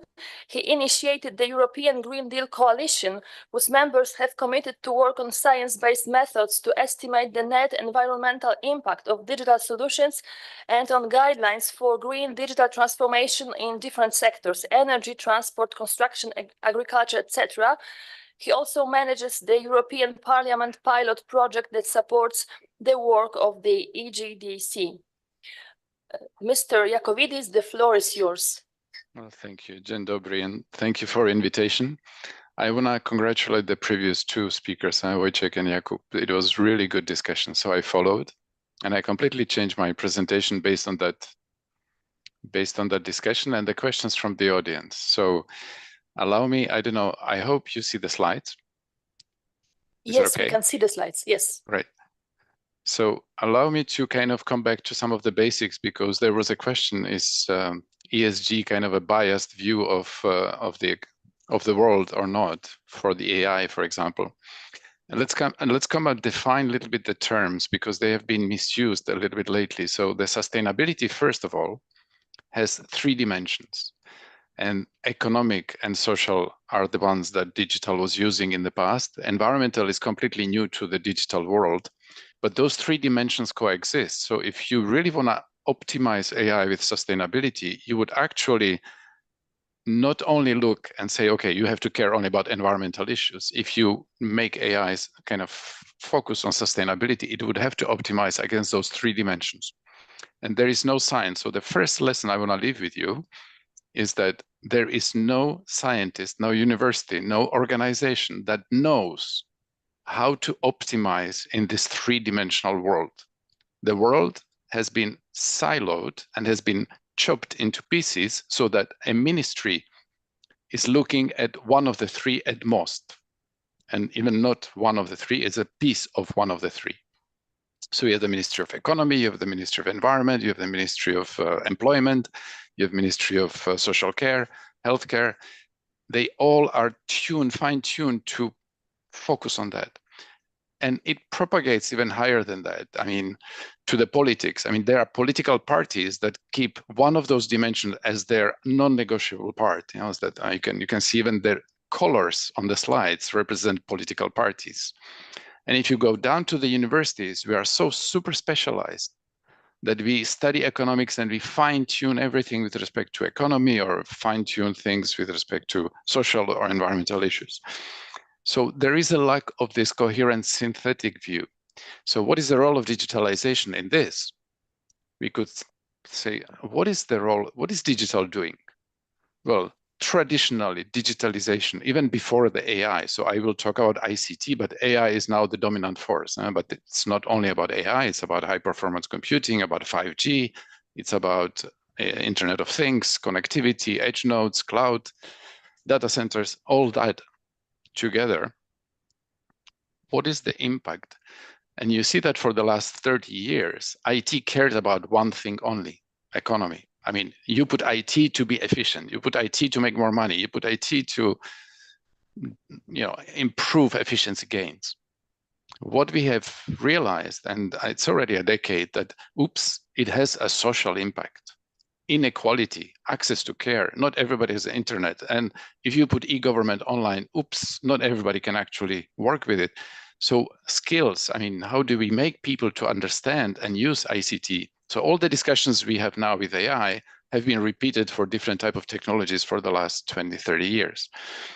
So we kind of dealt, and in the commission, we have something called Digital Society and Economy, Digital Economy and Society Index, DESI. This is our DigiConnect, kind of a ticket to fame. But there is nowhere on the environment. So environment is completely new. It's like a new kid on the block for digital, and we don't know what to do with it. Are we, so the question that you will see later, are we kind of a solution to climate change and triple crisis? Triple crisis is about climate change, biodiversity, and pollution. All three are equally important. Climate change dominates the media, but we forget that those are three things that are equally important and interdependent. So it's not only about emissions. And while saying that, I go back to what actually Wojciech, Professor Salari, sorry, but I spent too many years in North America, so I'll keep using my first names. It's about circular economy. So both Jakub and Wojciech mentioned that in different way. So Jakub said, ESG is another way of doing economy. So circular economy is the way to do economy. It's not just add-on. It's not a marginal choice.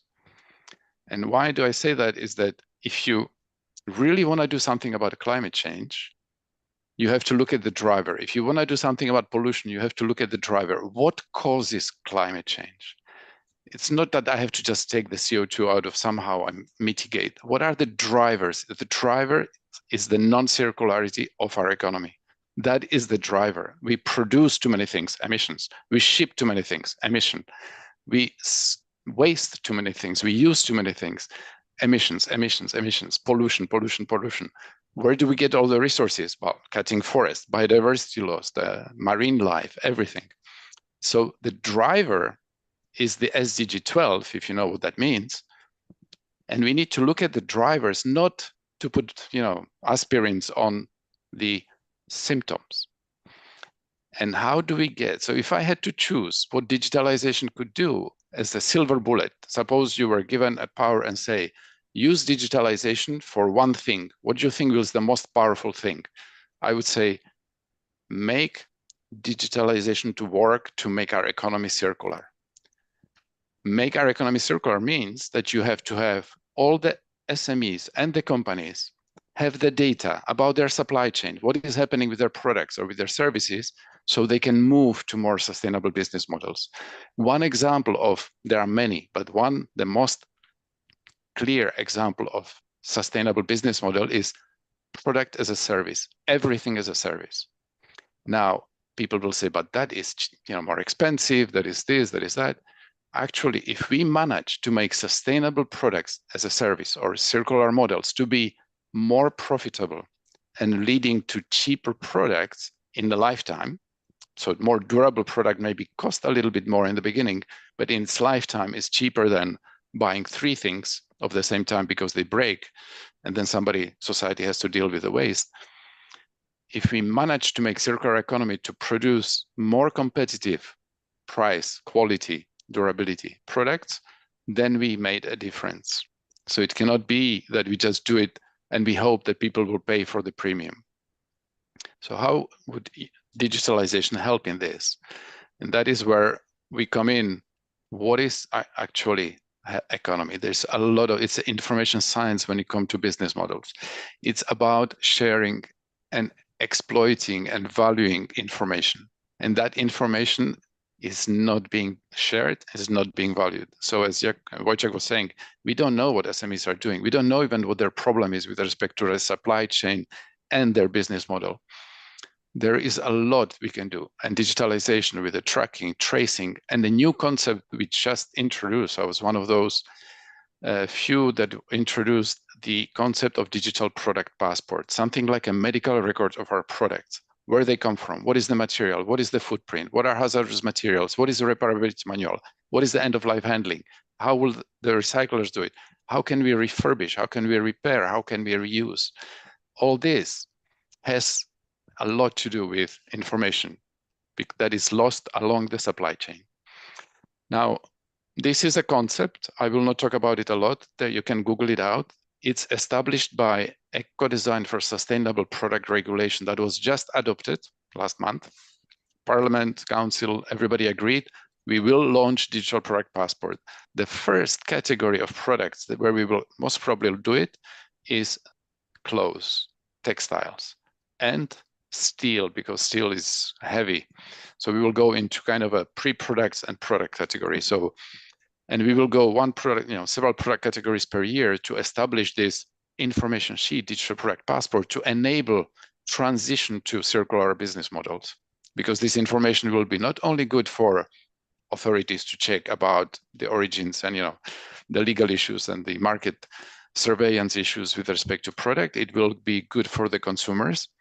But more importantly for me, it will be for B2B. B2B to actually transit to something that uses less material and still profitable, if not more. So recall, triple crisis is problem of our economy. Our economy uses too much natural resource. How can we decouple the use of natural resource? So I would have to go back for you to understand.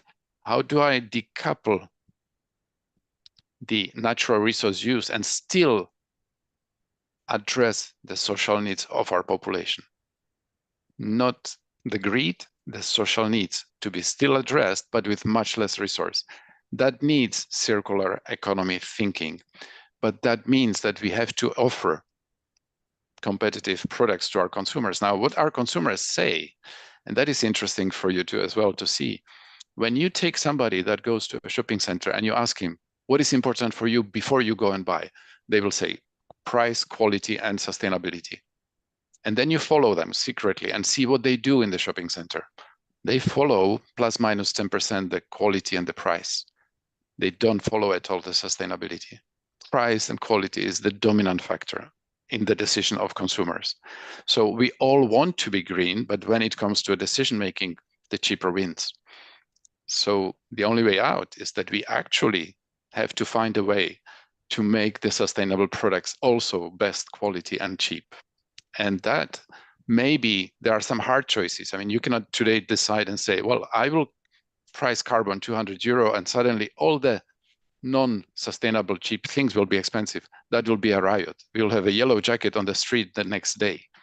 So we cannot do that. We have to actually gradually get there, but we don't have much time left. So there must be smart and quick ways to get to that.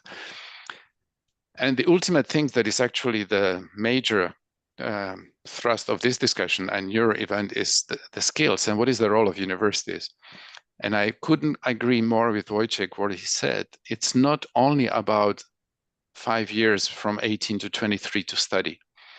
There is a need that is huge in the local and regional governments. There is a huge need in the businesses themselves. I mean, majority of businesses and local governments do not have people to even understand what sustainability is. And what is the worst, in local governments, there are no people to even take the risk of spending the money in a sustainability, because there's a lot of money as a green finance. There's nobody even to understand how to spend this money, on what to spend the money. So we will not go very far without skills. And that's where it's a huge opportunity for universities to get out of the kind of usual model of get the students in, get them in the class, try to motivate them while their brains are somewhere else. And you kind of open the scope. When I have a principle that when you cannot solve a problem, make it a bigger one. So when you struggle with university and the curricula and everything, try to think out of the box a little bit. Who else is your client? How many others are your client that you can attract, and different schemes, remotely, part-time, afternoons, evenings. There are so many opportunities now, given the technology, that you can go into education mode and skills creating mode. So the skills are not there. So whatever we decide using legislation. So if you think of a commission is basically, think of three things. We legislate, we fund, and we bring people together. And that last thing is the kind of the least exploited. And I'll give you one example from that last category of thing what commission does, that is a coalition. But as a university and as businesses, there are huge opportunity and needs. There are huge needs that need to be covered quickly if we want to progress on the skill on the green transition. So now a little bit, just a few minutes, because I will need to leave 12:15. I want to leave at least 10 minutes for questions. Just a very quick thinking about what is the role of digitalization and what is the nexus between these two mega trends. I mean, everybody understands what the green transition is about. It's this triple crisis. Everybody knows a little bit where we're going. But if you ask people, what is the role and what is the goal of digital transition? People struggle. People struggle to understand why we have AI, why do we have all this, what is the ultimate goal of digitalization? Most of the people think, efficiency gains, economy, or whatever. But when I was there in the beginning, when internet came and we were writing policy documents, it's about well-being as well.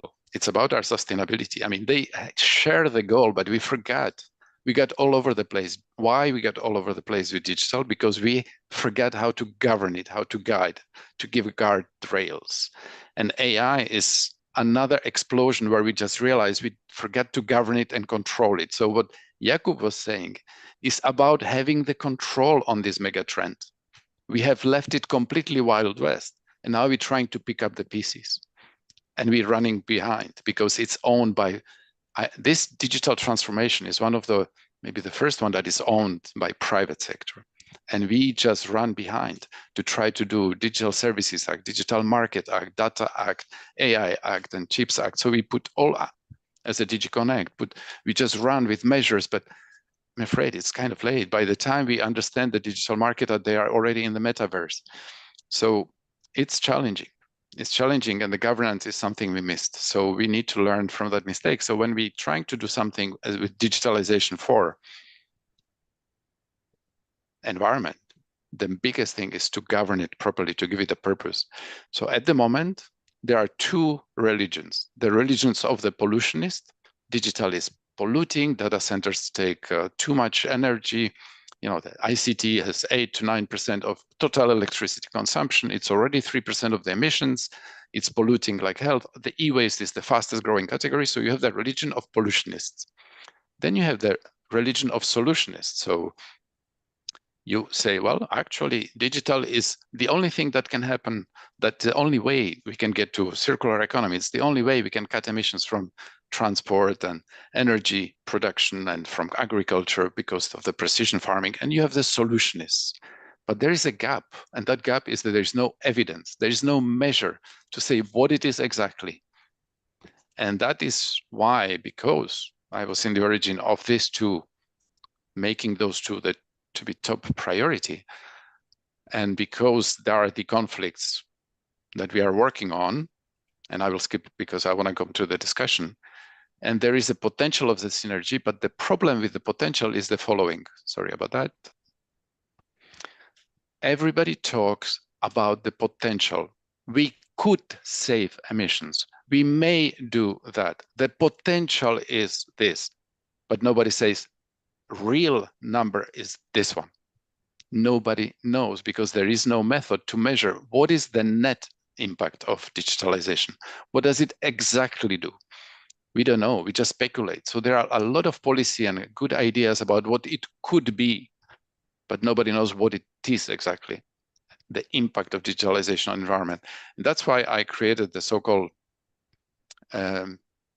Green Digital Coalition. So I said, okay, guys, each of you have a calculator and you're making your own reporting. So we're talking about these companies here, okay? Just for you to understand, these are not small companies. So I talked to each of them individually, and so many more that couldn't make it at the end, and I did not accept them in the coalition because they had to already have a commitment that they will be net zero by 2040. Only those that already are whipping themselves as, you know, committing themselves to be green could be part of this, because the work here is about helping the others to be green. Developing a method, when I do a precision farming, I will see this is the footprint of that solution.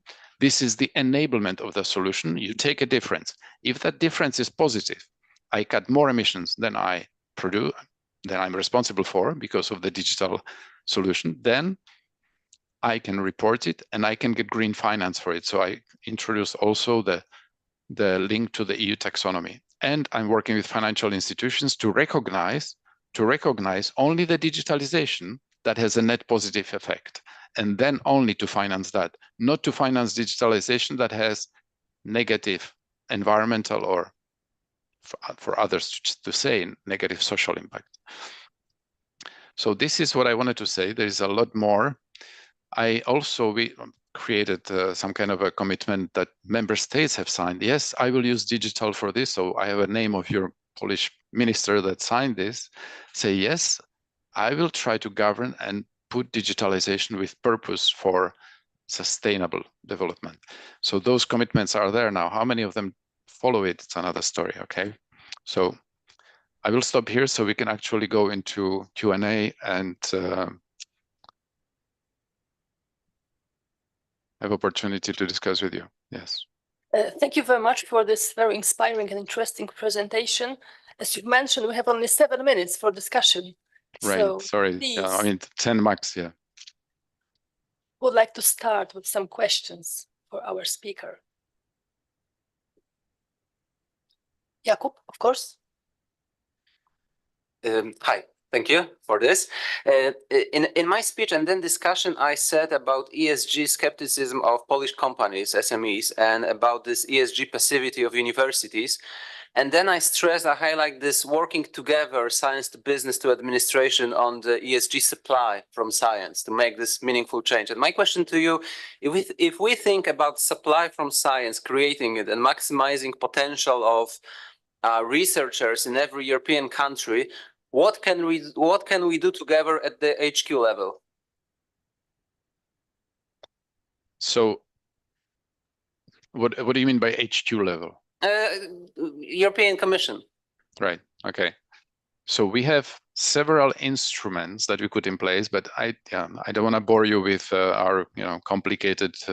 Money is expensive money, as you know. So you have a lot of reporting. You have to know how to apply for it. It takes a lot of effort to be able to draw on Commission direct funding. I mean, I'm not asking you about grants and money. I'm asking, do you see this gap? And is there an idea how we can cooperate? Yes, there is an idea. Yes, I mean, I see the gap. And I'm trying to create something like network of coaches that will go around member states. So it has to be soldiers. It has to be army of people that are kind of like one-eyed people in the land of blind people to help to start making the companies realize that to be future-proof, try to think how to use digital to become and to change your business model. And that way you can actually get maybe to a cheaper way of doing things. I mean, to cheaper products and to have more competitive offer. But that is very difficult for SMEs to find it themselves. So there needs to be a training. They have no time to go to classes. I mean, SMEs are just struggling to make a business, to make a living. So there must be somebody coming to them and working with them. That it cannot be from HQ. I mean, we are limited people. We cannot address all these people. So there has to be a cascade of networks and armies that do that. And the universities play important role in that. So the transition to business models and the science behind that, I mean, that means market intelligence. That means economics departments getting and training those coaches for the SMEs. I mean, we can go more in details, but I will, thank you. Thank you very much. Next question, please. Ida? Hi, Elias. Thank you for accepting our invitation. And my question is follow up on Jakub's question. Do you see any recommendation how to involve more regional and local authorities? Because you mentioned that there is also something missing in this big picture. So could you just comment on that? yes, I think to me the key for innovation and actually making any difference is regional and local government. That's where things boil down. Anything above that level gets compartmentalized. So national level is already thinking in silos. I'm Minister of Economy, I'm Minister of Digital, I'm Minister of Health and Environment, whatever. It's only at the regional and local level where all these things come and act simultaneously. They kind of come and boil together. And that is the key for them to see how to optimize. I know I'm getting funds from digital mean, I'm getting funds for green transition, I'm getting funds for education. How do I combine all that things so all these ingredients come up with a perfect soup? Yeah. And that's the key. Now they have the least knowledge and they are kind of less empowered by that. So we do have something called regional innovation hubs that we will do in every region, digital innovation hubs, and we're trying to make those digital innovations hubs to work with the regional climate hubs or regional environmentalists. And that's where universities have to come in to kind of join the dots. So there are schemes, but those schemes are still silos because they are funded by Brussels or by national governments for a purpose like only digital or only innovation or only environment or only skills. But that on regional local level have to come together. It all has to come and kind of come to and boil together we have best practices, so we have networks of regions and cities that are doing it. So best way maybe is to hook up to them as well. Thank you. Any other question from the audience? Justyna?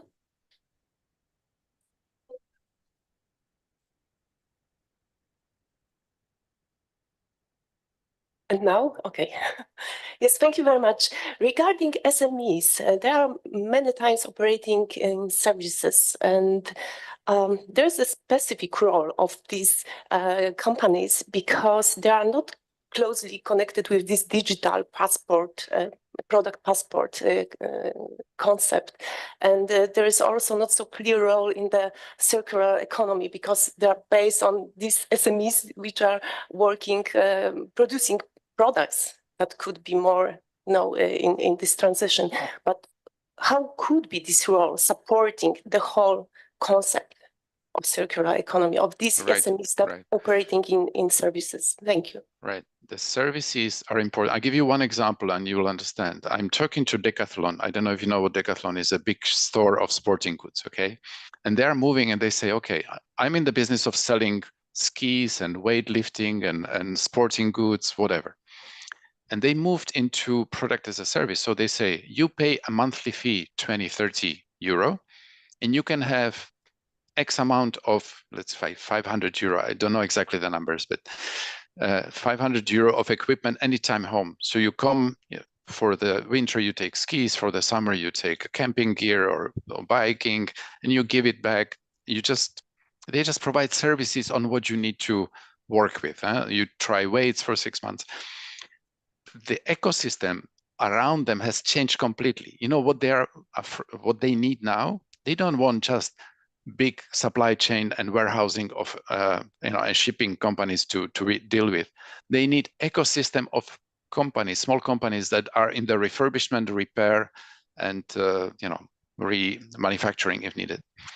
So the whole ecosystem of circular economy needs this services company, because they need to, like Wojciech said, they need to make sure that the reparability is cheaper than bringing a new one. That means also that we will have to tax the new ones and the natural resource at appropriate levels. So it's not going to be easy. It has to be balanced between, put the right, the capitalism that we apply now is not the correct capitalism. So since if we're going to stay in capitalism, we need to make sure that there is a value on the financial capital, labor capital, and natural resource capital, which is undervalued completely. So if we want to be correct capitalists, unless we change completely the system, we need to put also value on the undervalued natural resource capital, not only overvalue the financial capital, and that's everything. So if we do that correctly, you will see that this services company will have a competitive edge. So it's an ecosystem around the big ones, so that those that will have products that are durable, reparable, and reusable will need a services ecosystem of small companies around it. Now, if SME does also a product, they can themselves move to this product as a service as well. Thank you very much. Can we have some other question, or your time is over? Yeah, maybe last one, but I have to... Okay. Any other question from the audience, please? No? Okay, so I have last question for you. How do you see a realistic scenario of how to overcome the triple challenge you've mentioned in your presentation? It's a €1 trillion question. We all struggle, but I tell you one thing. This triple challenge did something that I'm in 30 years in the Commission. I've never seen something, and that is when the Green Deal discussion took place, for the first time, 24 general directors came to the same meeting and said, this changes my work. DG Taxud, DG Digital, Connect, DG Environment, DG Klima, of course, DG Trade. Everybody said, this changes my world. So first of all, it has to be cross-silo approach. Second, we have to focus on the drivers, because there's a lot of discussion about the symptoms. Go back to the drivers, focus on the economy, and make sure that the economy is future-proof. And the third is, remember the three things? For me, the decisive power are the social issues. It's not the economy, it's not the environmental. You can be perfect science in economy, perfect science environment. It's the people, the social issues that will decide if we get there or not. And if you make people feel that this is for those rich ones, or only the rich ones can do it, or and this is conspiracy theories of the government that want to take my comfort zone, those red things in my slide of the three will be the decisive power. And if we don't pay attention to that, we will run too fast on the kind of economic and ESG scenarios. Is the societal issues that will bring us down. And we already see it.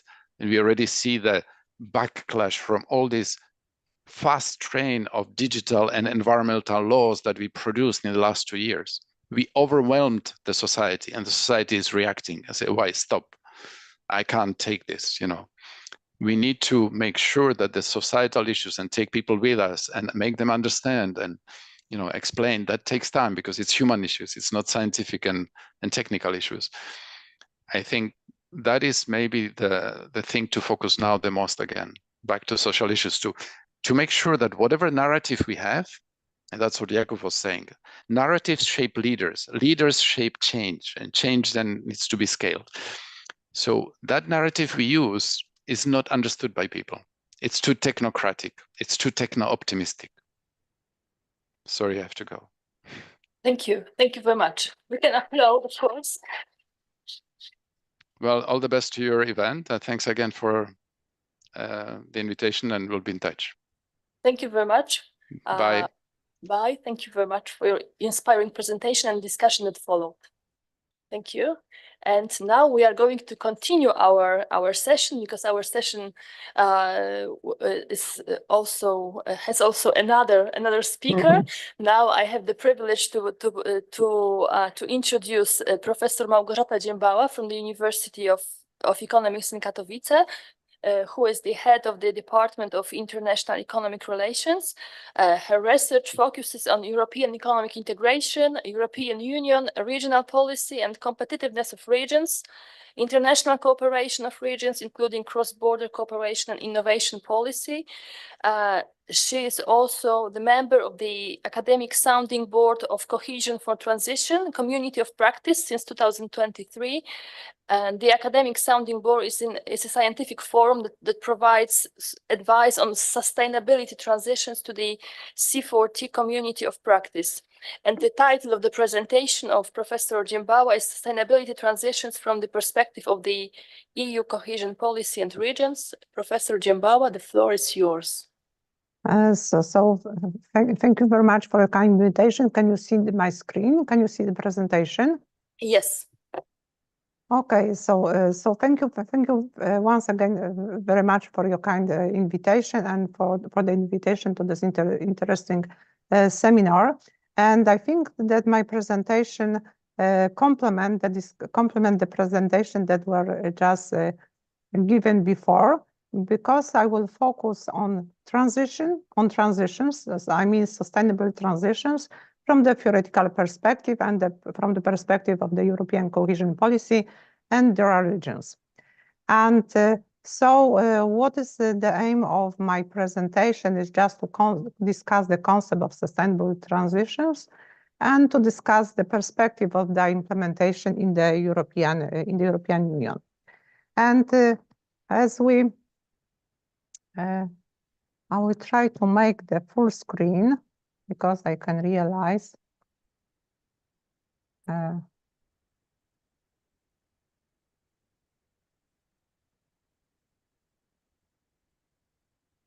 it's okay now? Yes, it's okay. Okay. So now we can see this full screen. And so as it was discussed, the big challenge for the European Union was the European Green Deal.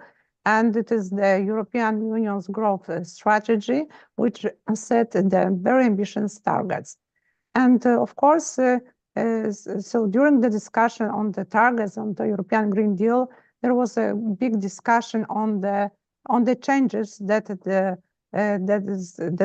European Green Deal could contribute to. So we discussed a lot about the sustainable development. And this can be regarded as a process of navigating pathways between two sets of boundaries, the social foundation of basic needs and the environmental ceiling of planetary boundaries. But of course, it is well known the concept of sustainable development, but the key issue is how to make all these changes, which could be the systematic changes in the unsustainable systems of production and consumption, because therefore there is a concept of sustainable transitions, which is considered and which is regarded as a long-term transformations of societal systems towards more sustainable modes of production and consumption. Because as it was previously discussed, there are a lot of changes which should be made in the systems. I mean, regarding technologies, infrastructure, legislation, markets, behavior of consumers. And what are the concepts associated with transitions? Namely, the concepts which are associated with sustainability transitions is the landscape. The landscape is the micro level, and it's defined as that set of exogenous high level contextual structures consisting of e.g. culture, macroeconomics and politics, for example. And the concepts associated with transitions is also the socio-economic regime, which is referring to the meso level. And the meso level there are which are regarding as a relatively stable configurations of institutions, techniques and artifacts, as well as rules, practices, and networks. And finally, niches. It constitutes the micro level, which is also the key issue and the key ingredients of the concept of transition. And of course, the transitions is also referring to, this could be regarded as a process. What does it mean? Well, it could be the process of sustainable transitions is composed of three processes, namely innovation referring to the emergence of new technologies, and as it was also discussed, large-scale deployment of sustainable solutions, and referring to the diffusion and system reconfiguration as the first stage of the process of sustainable transitions. And of course, discussing that transitions, we can distinguish several concepts and approaches towards transitions. And the narrow concept referring to energy transitions, which could be regarded and as a replacing of one source with another, but of course it could not be thinking like that, but because the energy transitions requires changes in production, consumption, and also behavior. And sustainable transitions, which is well known and which is discussed, it's about transformation. It's about transformation towards a sustainable society, and requires climate change, biodiversity, transition towards circular economy. And with the concepts of transitions, the concept of transition is associated also with industrial transitions. So because it is the key component, either the energy transition or just the sustainable transition, because this is associated with all industrial changes in response to pressure on industry. But of course, we should think also about the social issues, as it was discussed in the previous presentation. Just transition. We should think about the impact of all these processes and of the impact of all these processes and the support which should be given from the society, because the transition should be fair. It should be fair. So the society should be aware of the consequences of the transitions, of the positive and negative aspects, and also should support this idea. And because they could also benefit from these processes. And of course, the implementation of the Green Deal and of the implementation of these transitions is a very hard task, especially during and after the COVID pandemic, because the pandemic have the high impact on regions, because on regions, on different countries, in different countries, on the impact on the different territories, urban areas, rural areas, and so on and so forth. And also the economic impact of the pandemic on the regions required also the implementation of specific policies, government policies to keep and to support different sectors which were hit hardest, for example, tourism, and also contact-intensive services sector, and also to protect the labor market. And of course, the impact of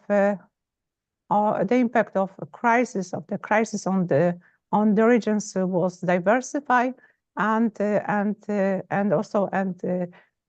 regions were some regions were badly affected by this process. So what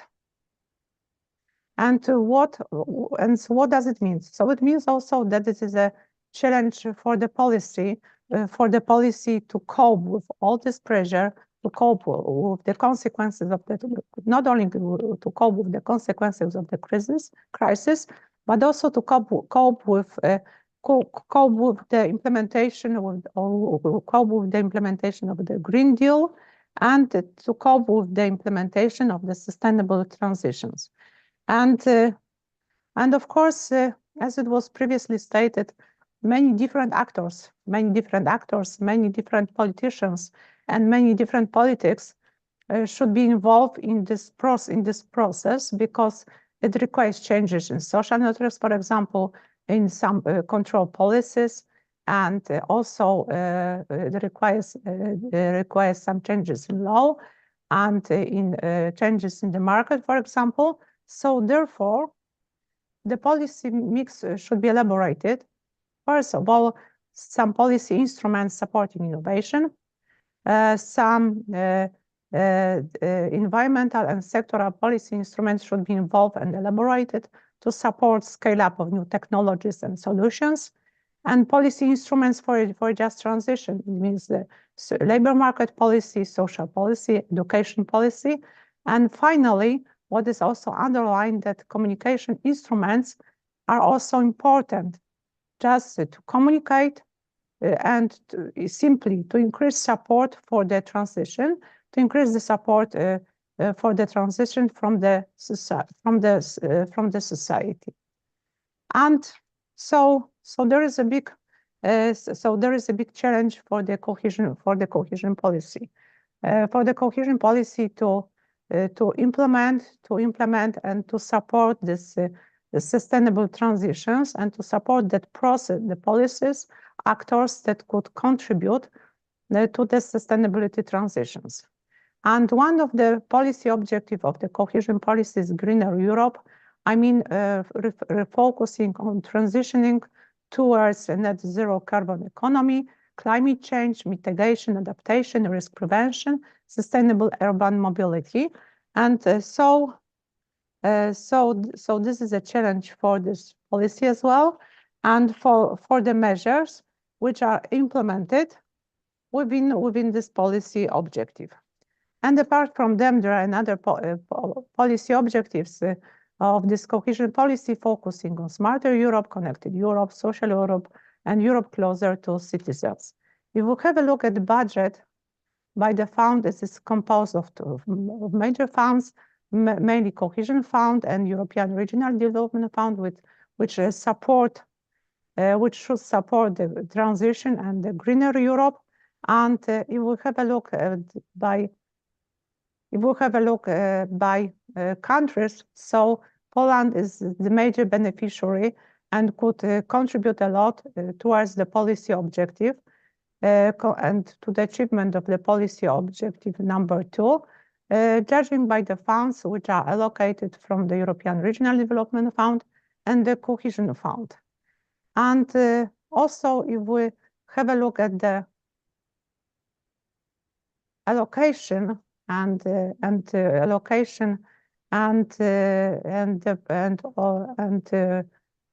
allocation by policy objectives which are implemented in Poland, so we can see that the policy objective Greener Europe has contributed and has the highest allocations, namely from the EU funding and national funding, and then the second is Social Europe, Connected Europe, and Smarter Europe, and so on and so forth. And of course, we could think what is the role, and while cohesion policy is important for delivering sustainable transitions, and there are many reasons. First of all, because the cohesion policy implements instruments which are place based. So therefore, it is suited for delivering sustainability transitions, which focus on co-creation, and also transitions, as it was underlined, require a multi-sectoral integrated approach. So the cohesion policy will focus in the investments on and try to integrate these different approaches. And of course, the cohesion policy, because it is the investment policy, and therefore it has this specific capacity to respond to the needs of the regions.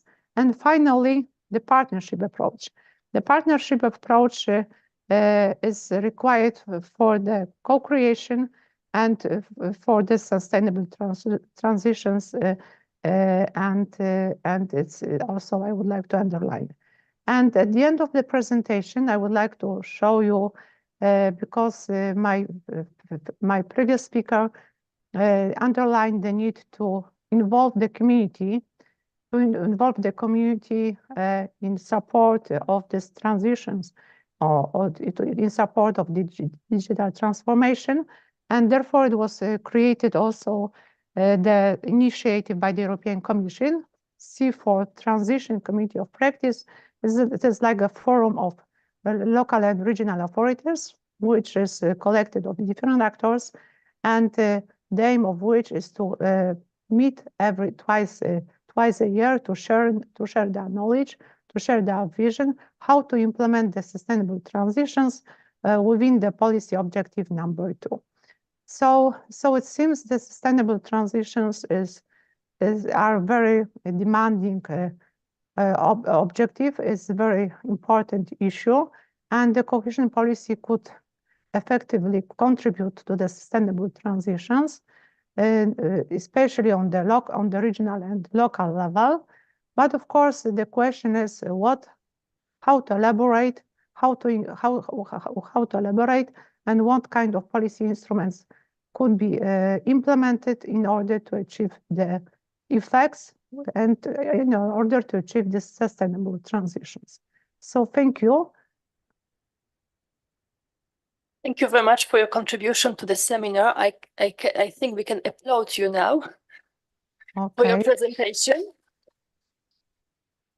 And we can start the second round of our discussion now. So I'm waiting for the questions from the audience, please.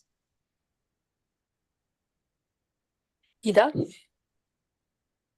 Hello, Małgosia, nice to see you on the screen. My question is, could you just say a few words more about this new initiative that you are part of? Because there is a risk of sort of discontent in the regions, in the places where people do not understand neither green nor digital transition. So what kind of measures are you going to develop? Is there anything in place? So if you could just say a few words about it, that would be nice. And so according to the aim of the European Commission, the logo which was displayed on the last page of my presentation, it was the logo of the Committee for Transition. And briefly say about what in fact it is. It is a new initiative that creates a committee of practice, enhancing the support to practitioners involved in the implementation of sustainability transitions through cohesion policy instruments. It is a relatively new instrument, initiative, because it was established in the half of the last year. So in fact, it's still working, it's still operating on the concept of this operation. But at least there were two conferences organized, and representatives from regional and local offices are kindly invited, and the information and the knowledge referring to the sustainability transition and, frankly speaking, to the sustainability goals are distributed among the participants, and they could contribute and could discuss how to put the sustainability issues, sustainability issues into practice. And this, according to this opinion, because according to Commission, this initiative complements efforts made by other initiatives, such as the transition platform which concentrate on the delivery of investments supported by other EU funds. at the moment, the role of this initiative is just the informative, the informative platform, just to convince the society, convince the local and regional authorities that this is a must to implement the sustainable transitions, but of course, and to create the common solutions, because as it was also underlined in the previous discussion, that society and especially local and regional authorities could support the idea of sustainability transitions and could support and simply could understand that that it could create some costs, but also benefits for the society.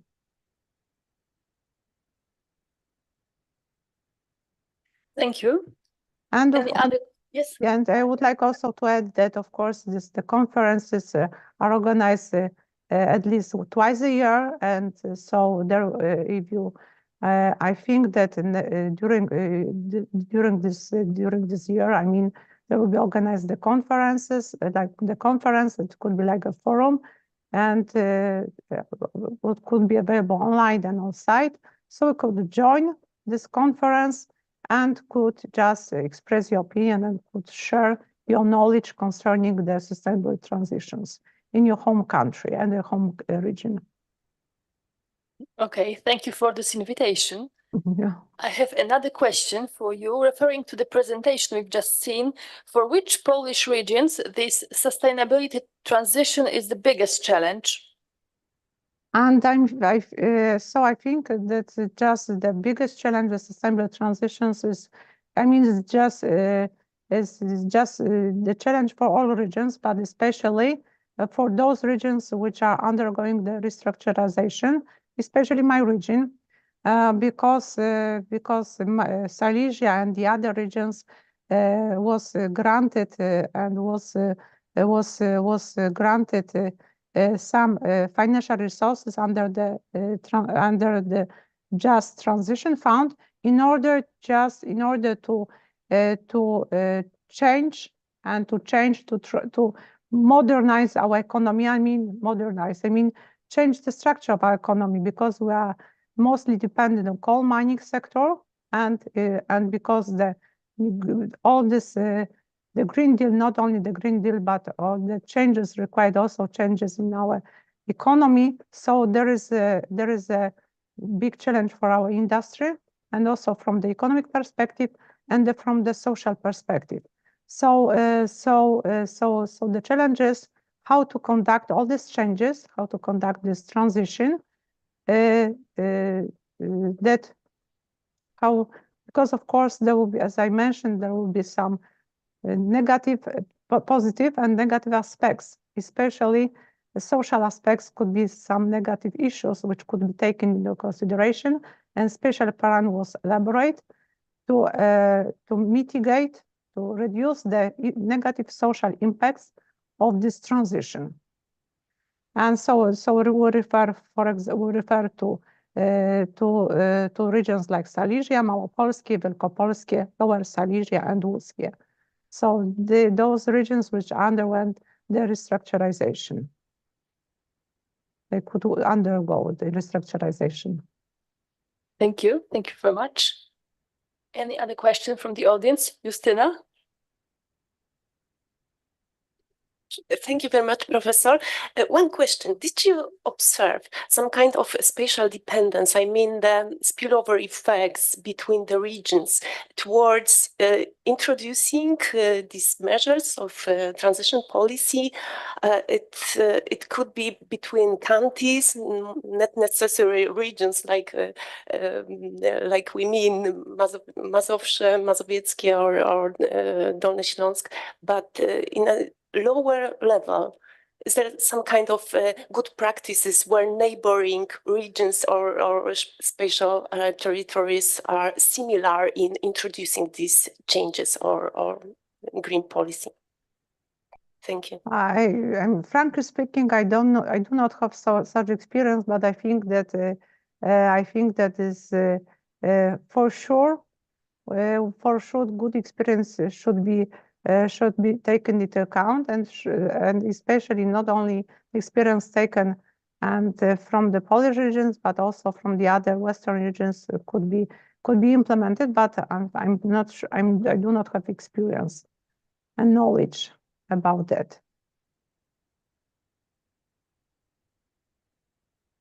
Thank you. Any other question, please?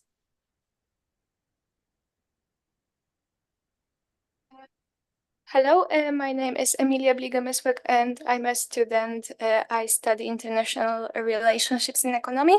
And I have a question, like in what ways does the cohesion policy address social and economic disparities in across different regions? I mean, the cohesion policy is just addresses several issues, especially the promotes economic and social cohesion through different instruments. And those instruments I mentioned, I mean, European Regional Development Fund, European Social Fund. So these are the most important, and they operate within the policy objectives. So in this way, it could contribute to the reduction of disparities and to the increase of economic potential. And also, as you can see, Poland is the biggest beneficiary of this policy, policy due to its size and the scale of problems that we experience. But of course, there are another member states which benefit a lot in order to reduce and to promote to reduce disparities, and to also to promote competitiveness and to solve problems of different areas and different social groups. Thank you. Any other question, please? Ida? Just maybe to try to connect both sessions and the both speakers, because you mentioned some challenges related to education, to skills, to shortage of skills. And Gosia and Professor Zara, do you see any connections between the instruments that are implemented and the challenges that you designed previously? So maybe we will have sort of discussion online in person. Thank you.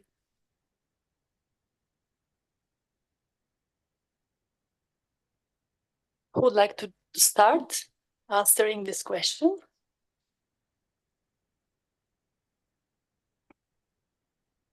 Małgosia, do you see any instruments that support somehow the challenges? Because we've been discussing, I don't know if you were with us from the very beginning, but we've been discussing the issues of digitalization and the challenge for education of people and the shortage of skills. Do you see any instruments in at least cohesion policy that support somehow this twin transition with regards to education? I think that this transition is really necessary. I mean, the improvement of education, not only in terms of digital skills, but also in the understanding of the concept of the sustainable and the green transition, because the knowledge of such kind is very important also among our students. And also what is and during these meetings, during the meetings with this as a academic sounding board, it also seems to be important to get some hearings, to get some voices, to get some perspectives. What should be implemented, and what about the instruments? What do you mean by it? Ida? How do you understand instruments? Well, is there any training programs or I don't know, grants for support of reskilling, etc.? I think such kind of programs are very important concerning scaling, concerning improving digital skills, and concerning and also programs which address these questions among our students. Yes, I think so. It is important within the cohesion policy. Thank you. And now, Professor Celari, can you answer the same question, please? Can you answer the question of Ida about the reskilling? Because I was just trying to reconnect both sessions and your speech and the speeches from this session, and I asked about any kind of interconnections in the policy instruments that support these challenges that you described. So do you see any support from either policy making or businesses, etc.? So do you see this? I think that as concerns artificial intelligence, it is too early to look for connections like that from the legal perspective. Well, very recently, European Commission proposed the AI Act, which tried to limit negative consequences of application of AI. It is the first act like that in the world, and we need time to look how it can be implemented and how it can be reconnected with other domains. Thank you. Thank you very much. Any other question from the audience?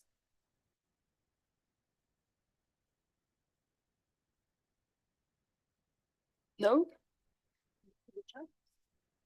Okay, so let me thank once again all the speakers for your contribution to the seminar. Let me thank for the fruitful discussion that followed.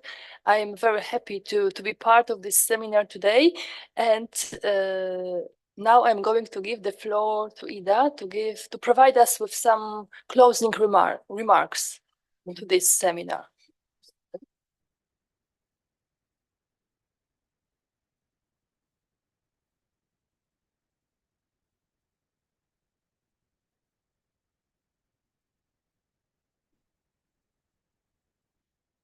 So let me thank all the speakers, the panelists, and the audience for participating in our first seminar on green and digital transition in the EU. And I think that we started this platform for discussion because we try to provide a perspective from the universities, from scholars, from businesses, knowledge transfer centers, and also practitioners from the European Commission. So we hope that this somehow will fuel the future, not only discussion, but also actions, how to disseminate and how to make the transition more understandable to people. And what we heard today, we heard about some challenges that we've already heard about, like related to AI, digitalization, a shortage of skills, and there's also the role of the university. I mean, what kind of education we should provide to people in the future, and that we should not only concentrate on the young generations, but also involve more people of different ages. So this is the clear message from the first session and also from the second one. What was also underlined that the sustainability notion definition is very broad, and we don't include everything in this definition. So we are very specialized, and this kind of challenge that we are facing needs to have interdisciplinary and cross silos approaches to discuss, to discover, and to find solutions to what we are just observing. So this is also a need to contact more with people from different environments, different backgrounds, from different universities, from also people of different ages. So this is also a necessity just to have this platform for connections and dialogue. So this is the second clear message. And what is also missing, we are missing the involvement of different levels when we are looking at the governance. I mean, the European Commission is only one part of it, but we also have national, regional, and local authorities, and they need to interact together in order to have a sort of effect. If you are going to continue the transition, if it's not only greenwashing or any kind of different washing of those transitions, so we really need joint actions, joint understanding, and also instrument in place that support somehow this kind of issues. I was just talking and asking Małgorzata about these instruments because, for example, in our region in Wielkopolska, we see that this kind of interconnections when we observe the Just Transition Fund. So we have projects that are focused on infrastructure and decarbonization and development of hydrogen economy. But at the same time, we see support for education, for reskilling, and for the universities just to be part of this scheme. So this is a small scale, but this is an example how you can start thinking about something that is very, very complex. So I think that we may pose many more questions, and we are going to develop the research and the discussion further. And I think that I will stop here and thank you again for being so patient and staying with us for the whole seminar.